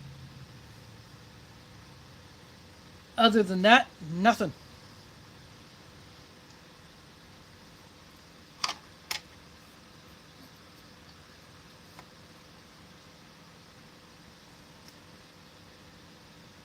So I don't even try to grow a lot of the things that I would like to. I tried a tomato once. I tried a hot pepper once. Nothing on those. I tried putting onion bottoms in a pot, and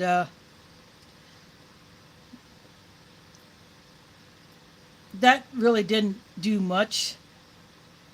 Then I had like little tiny whole onions.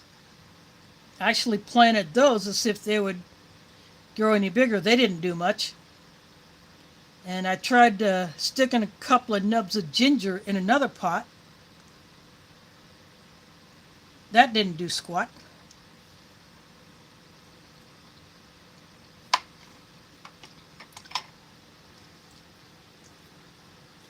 I couldn't get marigolds to pop up.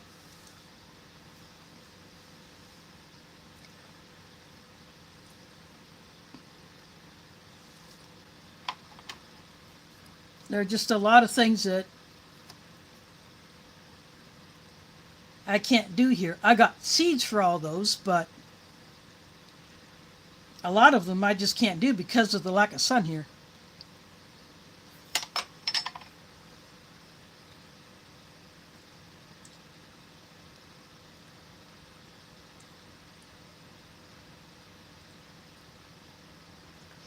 Yeah, but the problem is, where am I going to put it, and how am I going to keep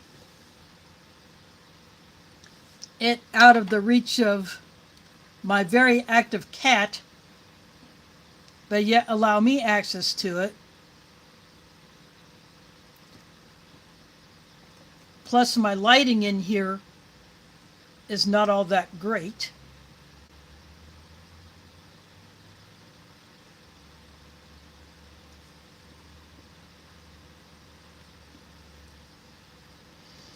So I just stick to doing what I can do outside.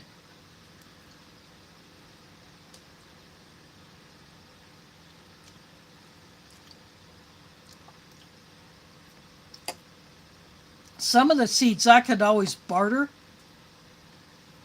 with another person.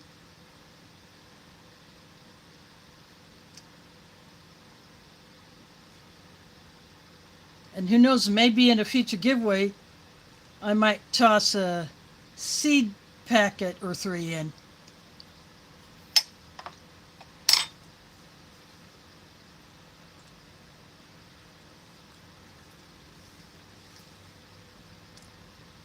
Yeah, the Arrow Garden, which unfortunately the company that makes that is no longer producing them, so what is out there is it. There are other companies that are making those, something similar.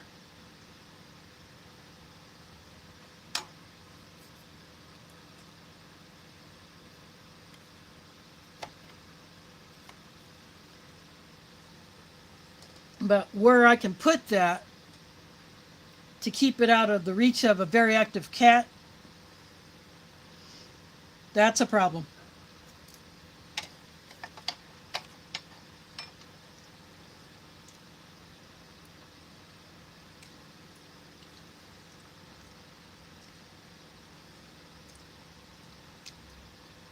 Some of them have height adjustable lights, so as the plants grow, you can raise the light bar up to accommodate them.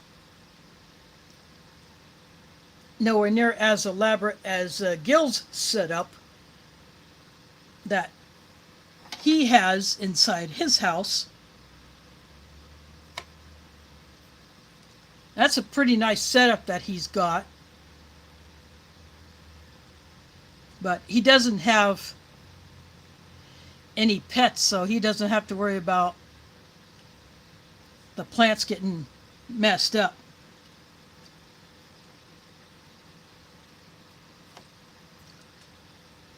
He just has to put the gnat traps in to keep those under control.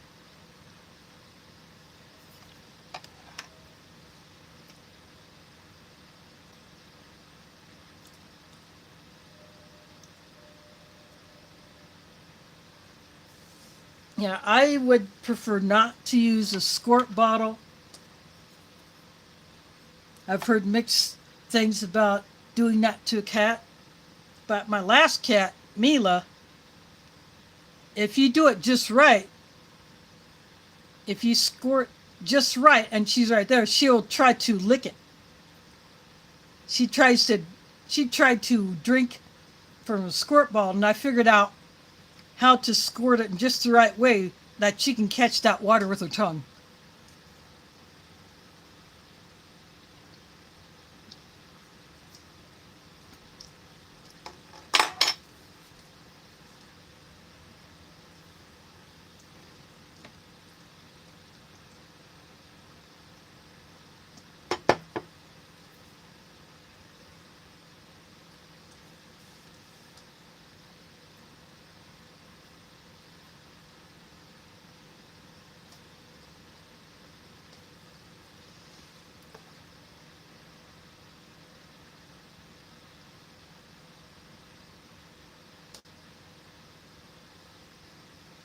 Yeah, Gil has pots or containers with soil in his grow setup. I don't think he has a hydroponic system at all, but he's got the lights, the grow lights,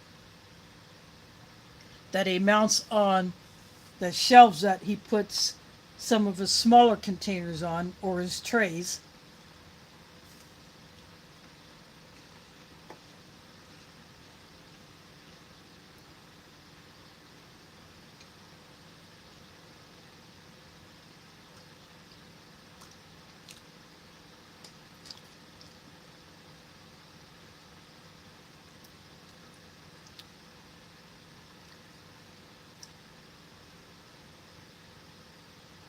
I've had issues with fruit flies in the past, and I've had the little fruit fly trap that I would put behind my little compost bucket underneath the sink.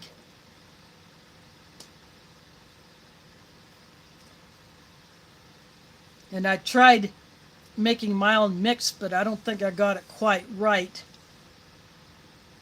because it wasn't really attracting fruit flies. Then again, they may have already gone. So I just gave up on that. But now that it's getting colder, I might get another one of those traps to put underneath the sink.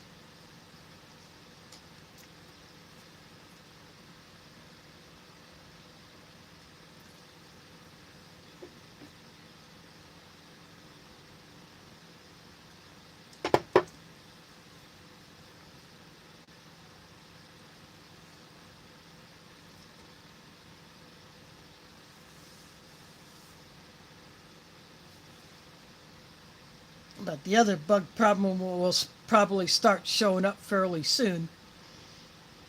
Stink bugs. I haven't seen them yet, but this coming week it's supposed to warm back up into the 50s and 60s, at least for a few days.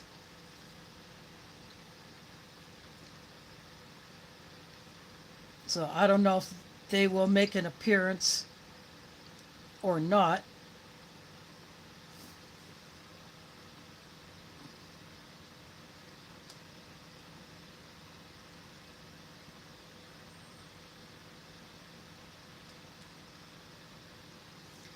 Yeah, my late dad, when we lived in Nebraska, he worked for a company called Presto X.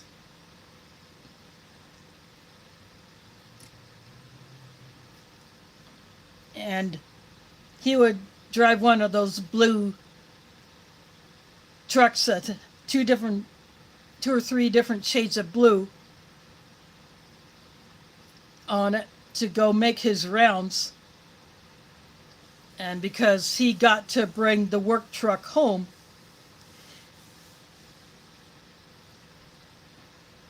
at night, he used to spray the house.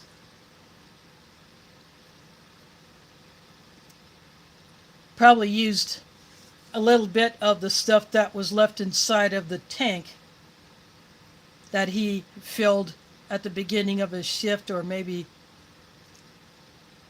had a couple of those going, depending on how many places he had to hit and how big the spaces were that he had to treat. But yeah, he used to work doing pest control back in early to mid 70s, before we left Nebraska for the second time to come here to Iowa until my senior year.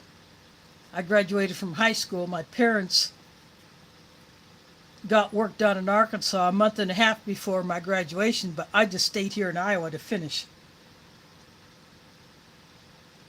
It would have been too much of a hassle to try to mesh credits from here down there and run the risk of something not matching up. So we decided as a family that I'm just staying up here, and then my parents will come up for my graduation, and then I'll go down to Arkansas with them, and that's what I did. Yeah, and we lived in a town called Fremont, Nebraska, and that's when he worked for Presto X, and my mom worked at a pizza joint called Andy's Pizza.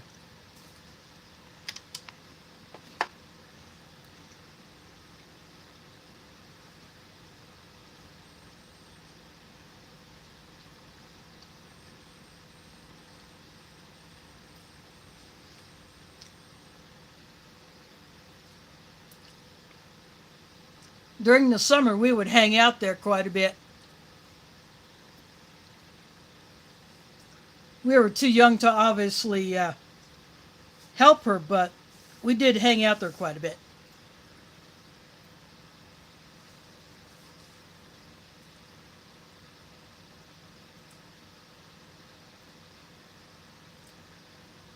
Thanks for dropping in. Hope to see you another time.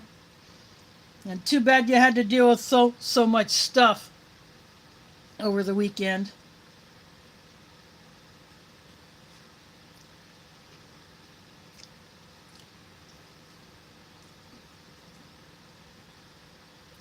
Family stuff can be really hard on you.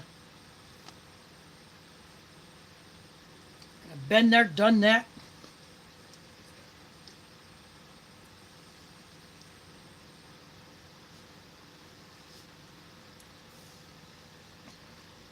But hopefully this coming week will be a lot better.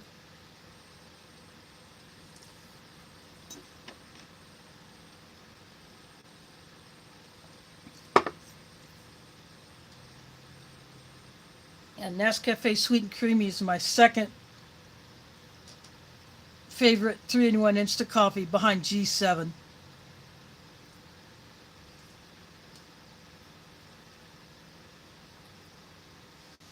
You know what I might do, just for the sheer heck of it? I'm going to dunk this in that.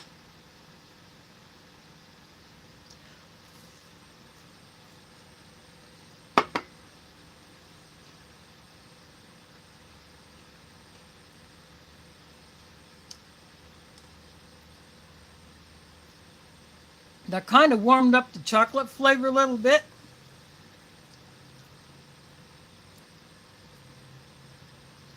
But that's about it.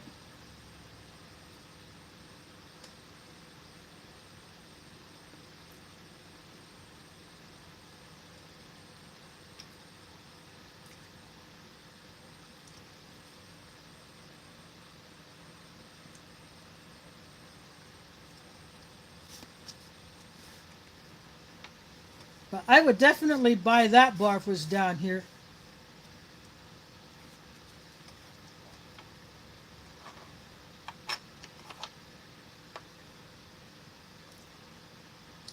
Same with the Canadian Coffee Crisp.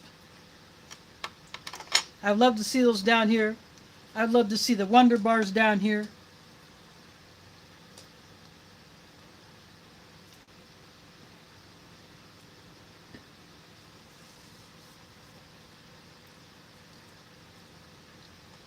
But that's the first time I've had the Mr. Big. And even though the chocolate was a bit bloomed, I still enjoyed every bit of it.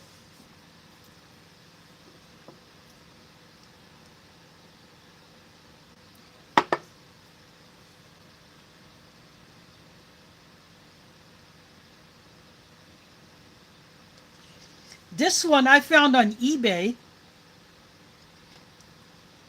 and it's the exact duplicate of one that I saw on the channel that used to be known as Apple Stuff Bushcraft Stuff and Things, or no, Apple Stump Bushcraft Stuff and Things. I think he has shortened it since then, but I haven't seen him put out much in the past few years. He's also up in Canada. I like it because it's green. And it came with 2 little tiny cups, which I very rarely use because they're so dang small. But I also use, on occasion, my 1983 buttercream colored Tupperware tray. It's a little bit longer than this, and it's a little bit wider,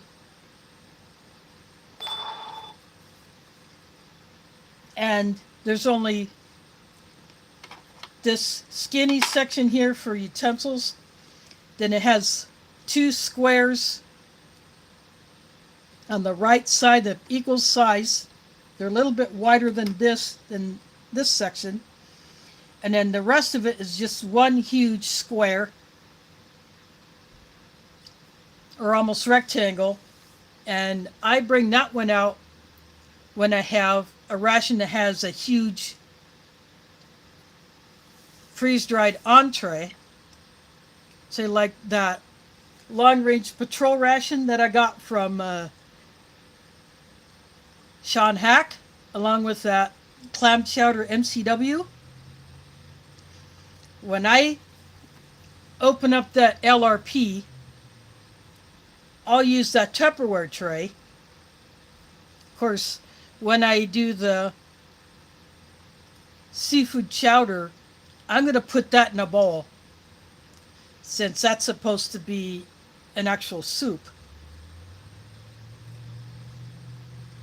But I got that Tupperware tray way back in 1983 when my high school class had a Tupperware party as a fundraiser in order to get money to put aside to fund our senior trip. And so I picked up a couple of Tupperware items from my mom, and then that tray for myself.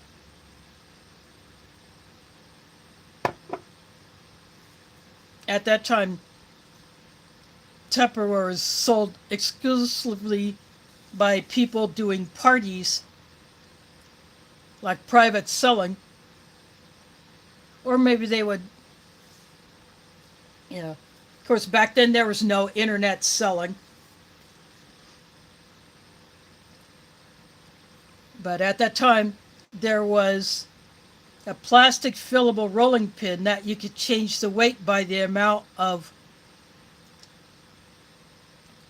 water that you put in it. And then it came with a rolling mat which had circles of different diameters for shaping a pie crust or pizza crust,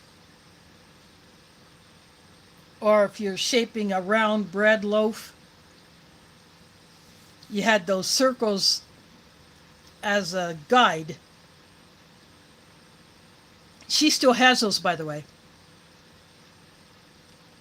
But I had used that Tupperware tray a few times going to events where I had to take my own tableware. And then I wasn't using it for a while, but then after I won that first Amory from Sticky Fingers 745, I decided, I got this Tupperware tray. I'm going to do it like the other reviewers do it. I'm going to open it up, put it on that tray, and that's what I did. I used that tray exclusively until I found this one.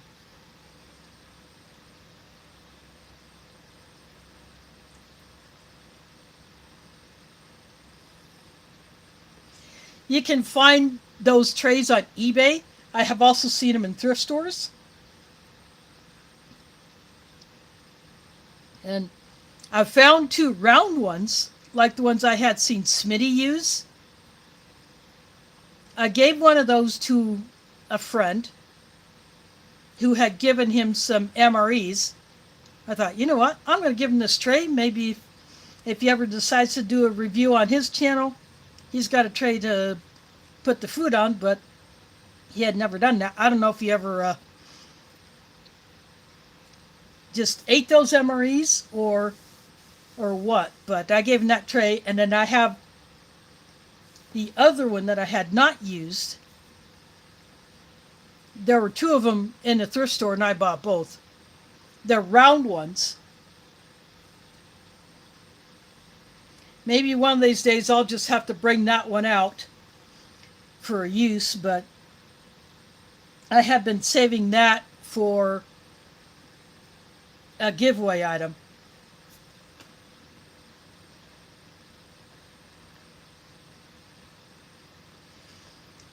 But you can find all kinds of trays. There are German mess trays. that have a slightly different appearance than the American military mess trays. You can find other cafeteria style trays. You can find the melamine trays like ones that Old Smoky has one of those, plus he has a couple of the bowls and a couple of the cups. He likes to use those bowls frequently. But then Sean from the Ration Museum, he has one of those melamine trays plus the cups and bowls.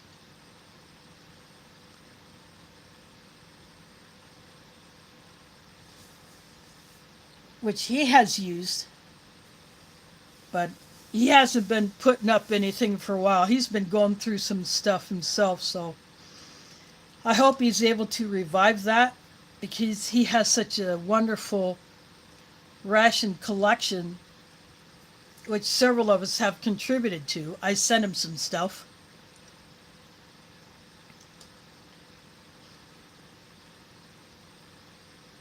But he has a couple of those melamine trays. You can find those on eBay as well. Some people use a U.S. military mess kit. And I have several 1966 stamped U.S. military mess kits in my eBay watch list. So one of these days I'm actually going to go ahead and buy one of them. I picked 1966 since that's the year I was born.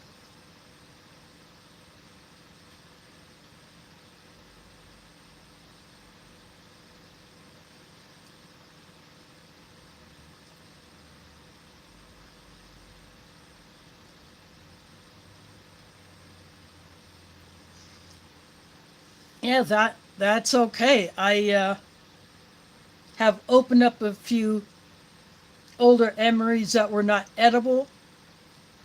Some of them, the retort pouches were compromised, and others, they just didn't taste good. But also, Paul's Gear Review, he has done that as well. He opens up older MREs, shows what the contents look like. What I have not gotten a hold of so far is a complete MCI. I had a B2 unit that had cocoa powder and crackers. Both of those are perfectly fine. I don't remember what year it was. I couldn't figure that one out. And then I had a bread can. Those bread cans were issued separate from the ration. Unfortunately, that bread was not edible, but it was still very cool to look at.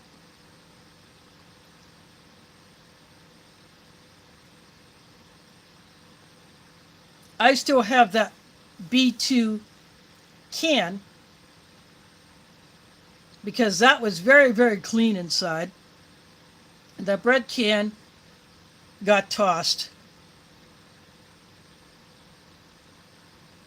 It was just too messed up on the inside.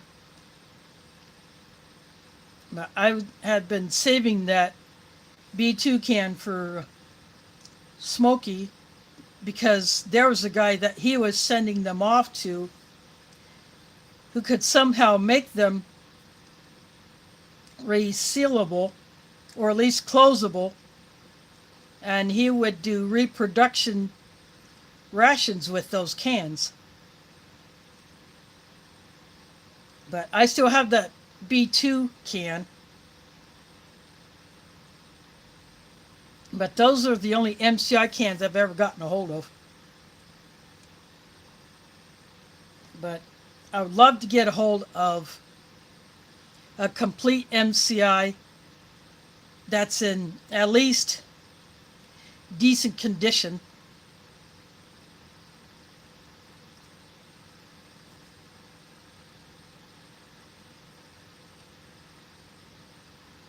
But I've had some of the brown bag Amories that were absolutely perfect, like a couple of the corned beef hashes.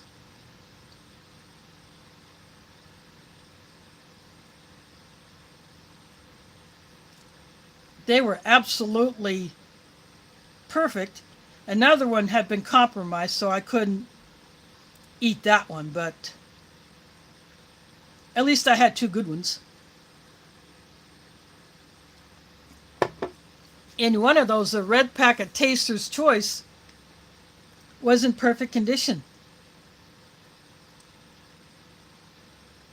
That is a rarity when you get one of those that is not gone to crap.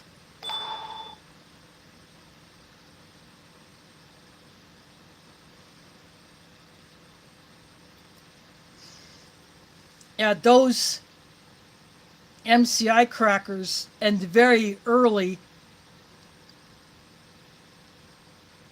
brown bag MRE crackers, you can't beat those. As long as they're not compromised, they have so much more flavor, and even the texture is better than current production crackers.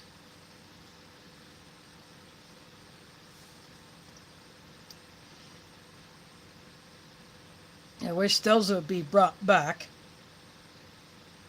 And the freeze-dried fruit in some of those rations, you just can't beat those.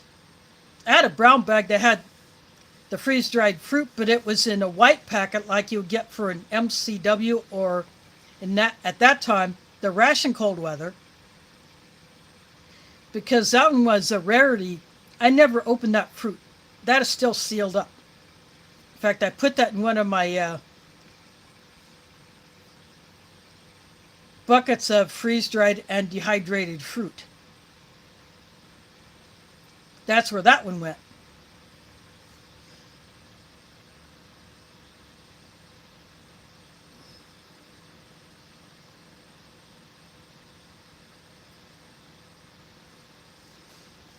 Well, I would be happy to check something out.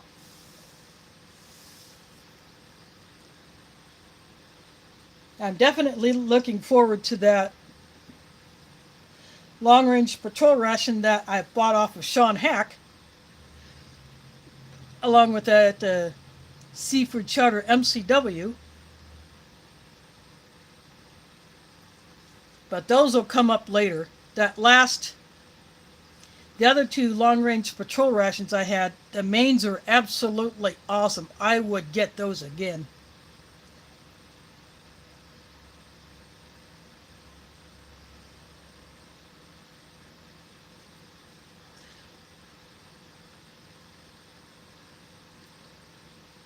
Yeah. Oh, and also, if you had an instant oatmeal and you put those peaches and the coffee creamer in that,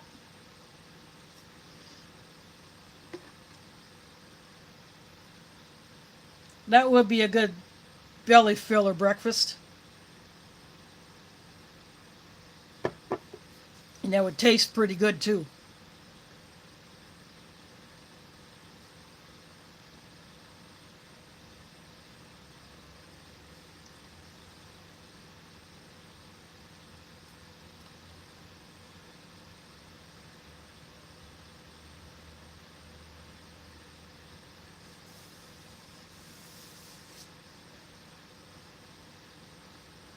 I don't know, that's if you're looking for a trade, I could do a trade with you.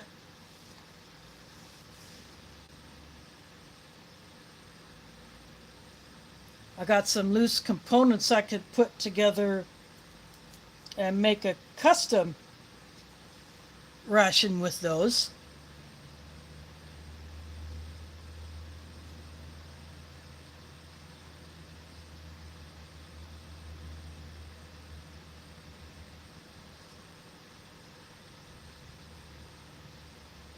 Yeah. Yeah, fruit cakes, depending on how they're made, what's in them. They can be pretty darn good, or they can be downright funky. It, I guess for some of those, it's an acquired taste, much like a Vegemite or Marmite. It's an acquired taste for those. Some people like it, some don't.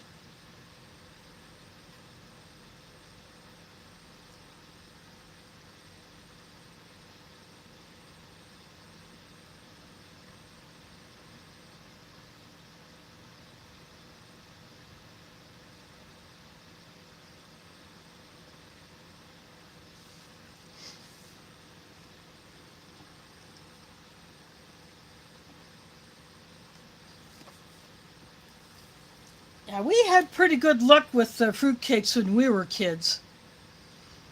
We actually had good ones. We never had any of the raunchy ones.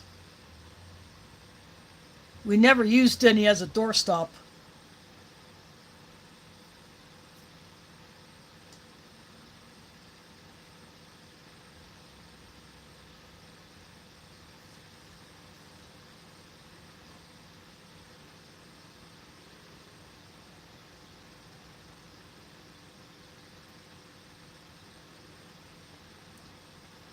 I just finished off my ice. This is a ball drinking jar. This is a replacement for one that my mother had given me several years ago. I had done hot drink in it one too many times and it broke.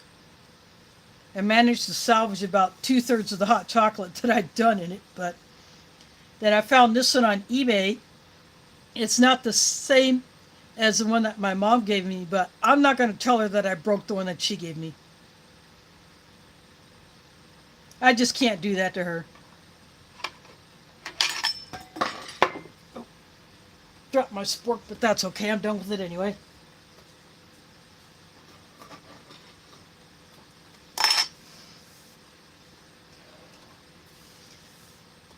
But I thought having the drinking jar was pretty cool to do my drink powders in.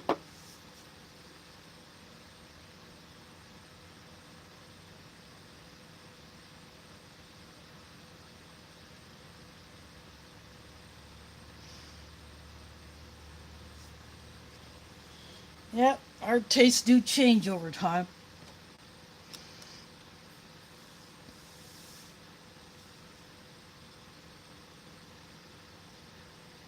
I don't eat fruitcakes now because, I don't eat anything with any kind of alcohol, uh, beer, wine, or liquor as an ingredient. So I avoid any of those. So I don't eat fruitcakes anymore.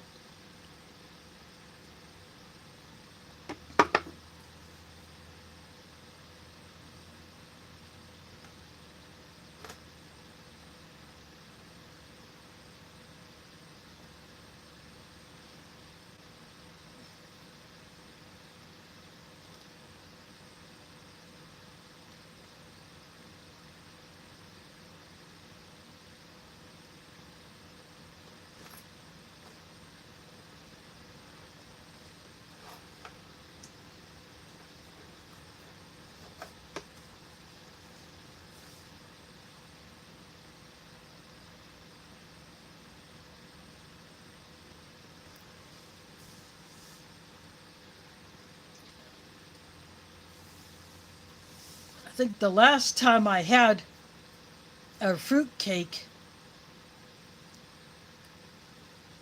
I kept the can from it.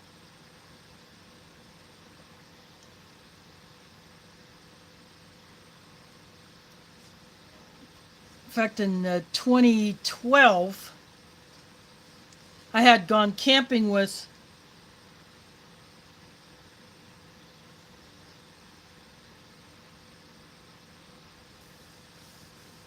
a bunch of people out at the Ledges State Park in Boone County, Iowa, and I've poked a bunch of holes in the lid, just like popping a nail through it a few times. Then I filled that thing full of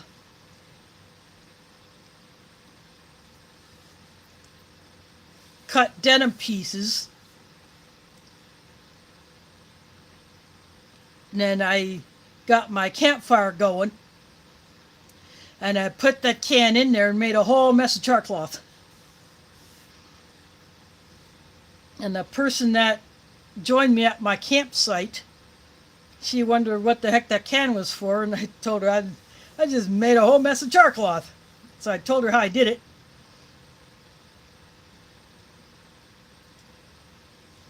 I actually let that can, the fire died out, but I didn't take it out of the fire pit till the next morning.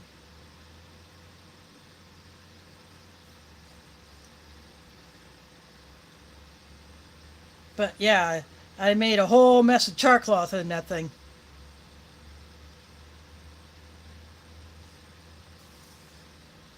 And then at a YouTuber meetup, I think a couple of years later, a few years after that, I put some of it in little Ziploc bags, and we had what we call a blanket trade.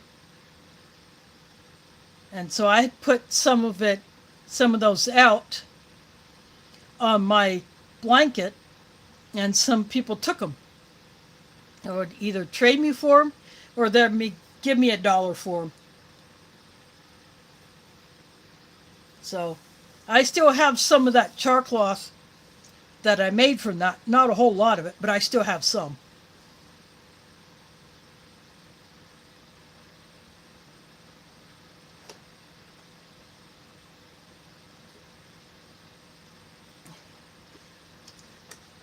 Yeah, the last time I was in the Ledges was with her and Brenda, and I think Robin, Redbird 491. We went to a site that has, they call it hiking spots. So we set up our tents in one of those spots. But yeah, there were some critters that got into. I think I'd accidentally left something out on the table that had some food in it.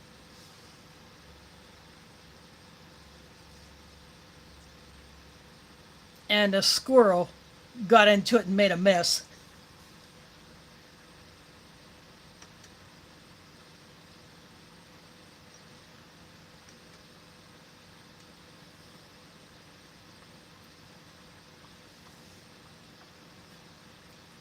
Now, speaking of tact, she is currently in Laos.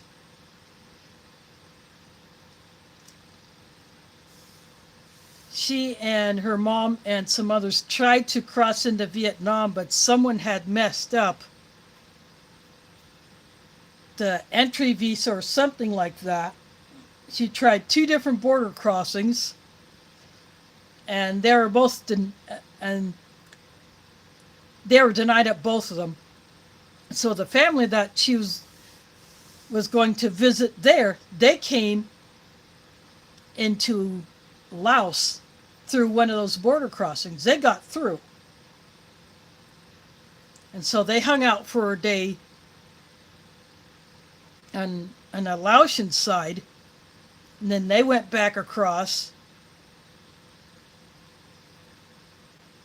So they at least got to see those particular relatives that they otherwise could have missed seeing, since for some reason she and the others trying to cross with her were not allowed at either one of those border crossings into Vietnam. So I don't know, who knows what was up with that, but at least they got plan B together. But the pictures that she has been posting, especially the scenery pictures, are just absolutely gorgeous.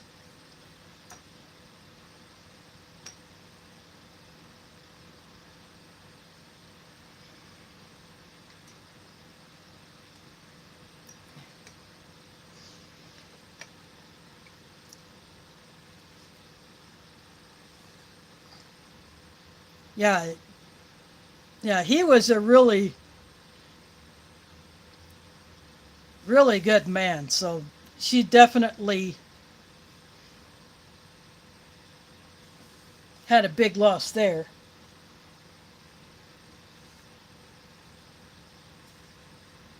Yeah, I got to meet him a few times.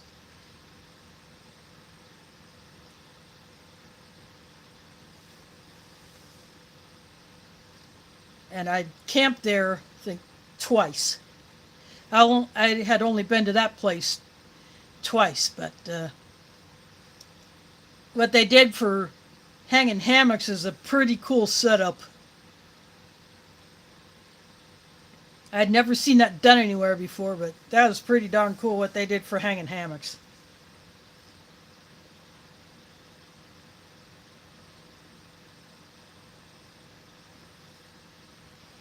Yeah, I would probably try some of those. I'm a bit adventurous.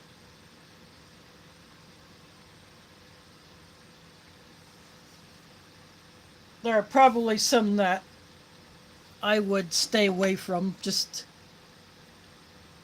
you know, it's something that my body would not be used to. But there are probably some that are sold in the Asian stores here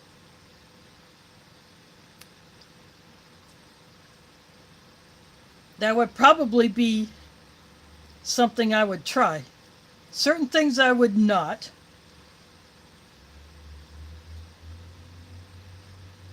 But there are probably some things that I would go for. I would just have to be told how to prepare it.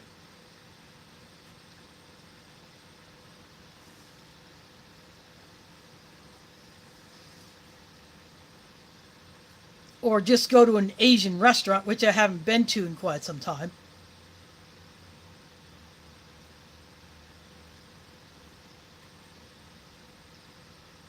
I need to go into Fawn's again. I haven't been there in several years.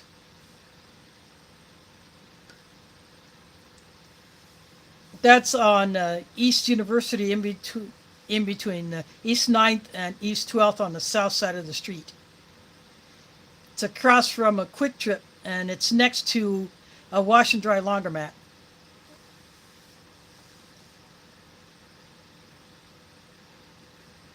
I think the last time I was in there, I had a big old bowl of pho, and boy, was that some good stuff.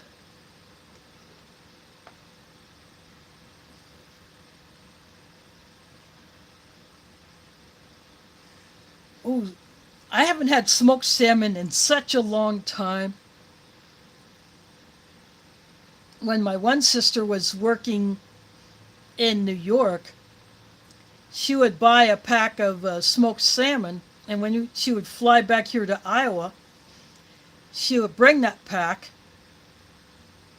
in her suitcase, and then she would also bring a big old bag of New York bagels.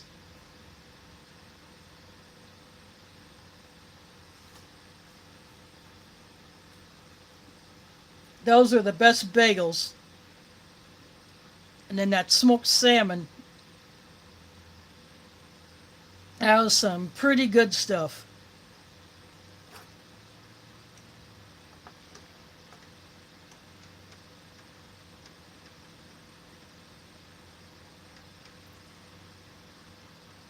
Oh, is that at Iowa State or one of the high schools?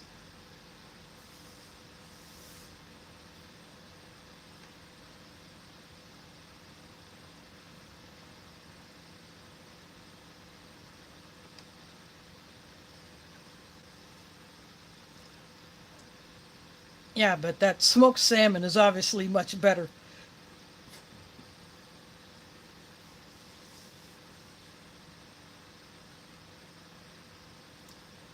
Now the smoke flavor is even throughout.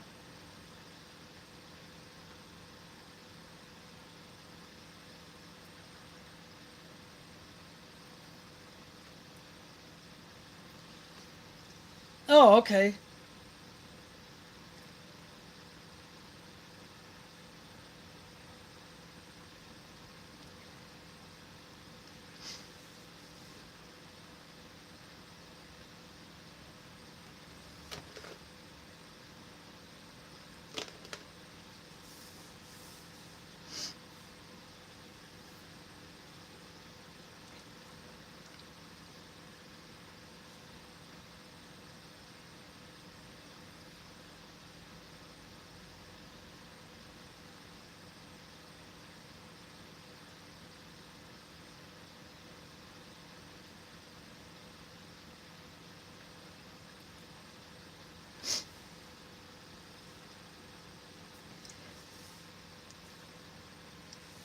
Now the postal system around here can be a little weird. Yeah, in a couple years ago, I put a mail hold on so that no mail would be delivered while I went to Lake Icaria for our annual family trip. And then when I got back, I called the post office to say, I'm back. The mail hold should end. They tried to tell me that I was not an authorized recipient for my mail because it was not being delivered. It was still being held at the post office, and I could not go down and get it.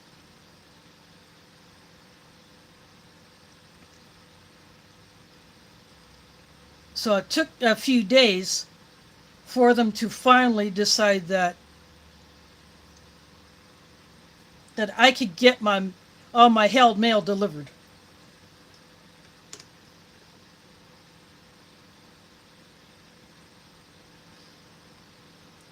So why some would say I was not an authorized recipient for my own mail is beyond me. That's just too weird.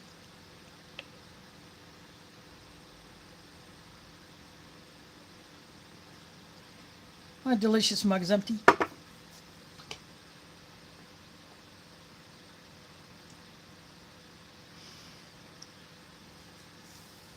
Yep. It's all a mess.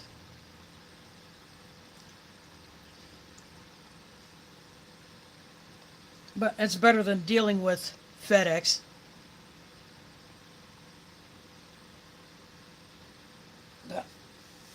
I don't want to go into a rant about them. I've done that too many times.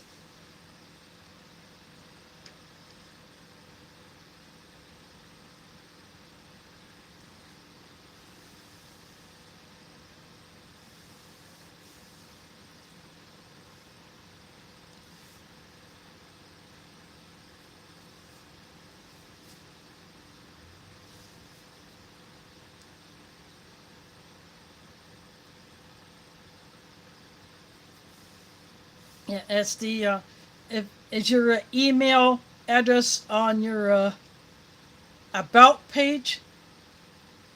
Because I could just grab it from there, or you can look me up on Facebook. On Facebook, it's my full name, my middle name of Lee being in there.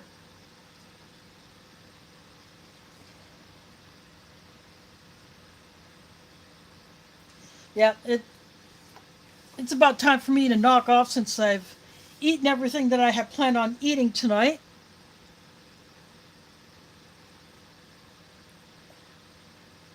Okay, yeah, I'll grab that later. So I'm going to go ahead and call this one done. All the stuff I don't use for my rations, I put into my emergency storage. And I've explained why I do that a number of times. But that's what I do with that.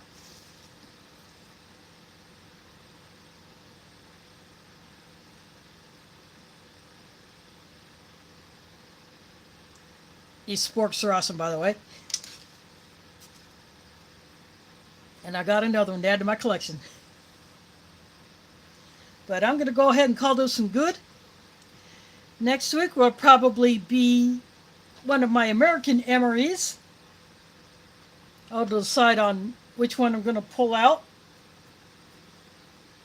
next week. Anyway, thanks for watching and catch you on the flip side.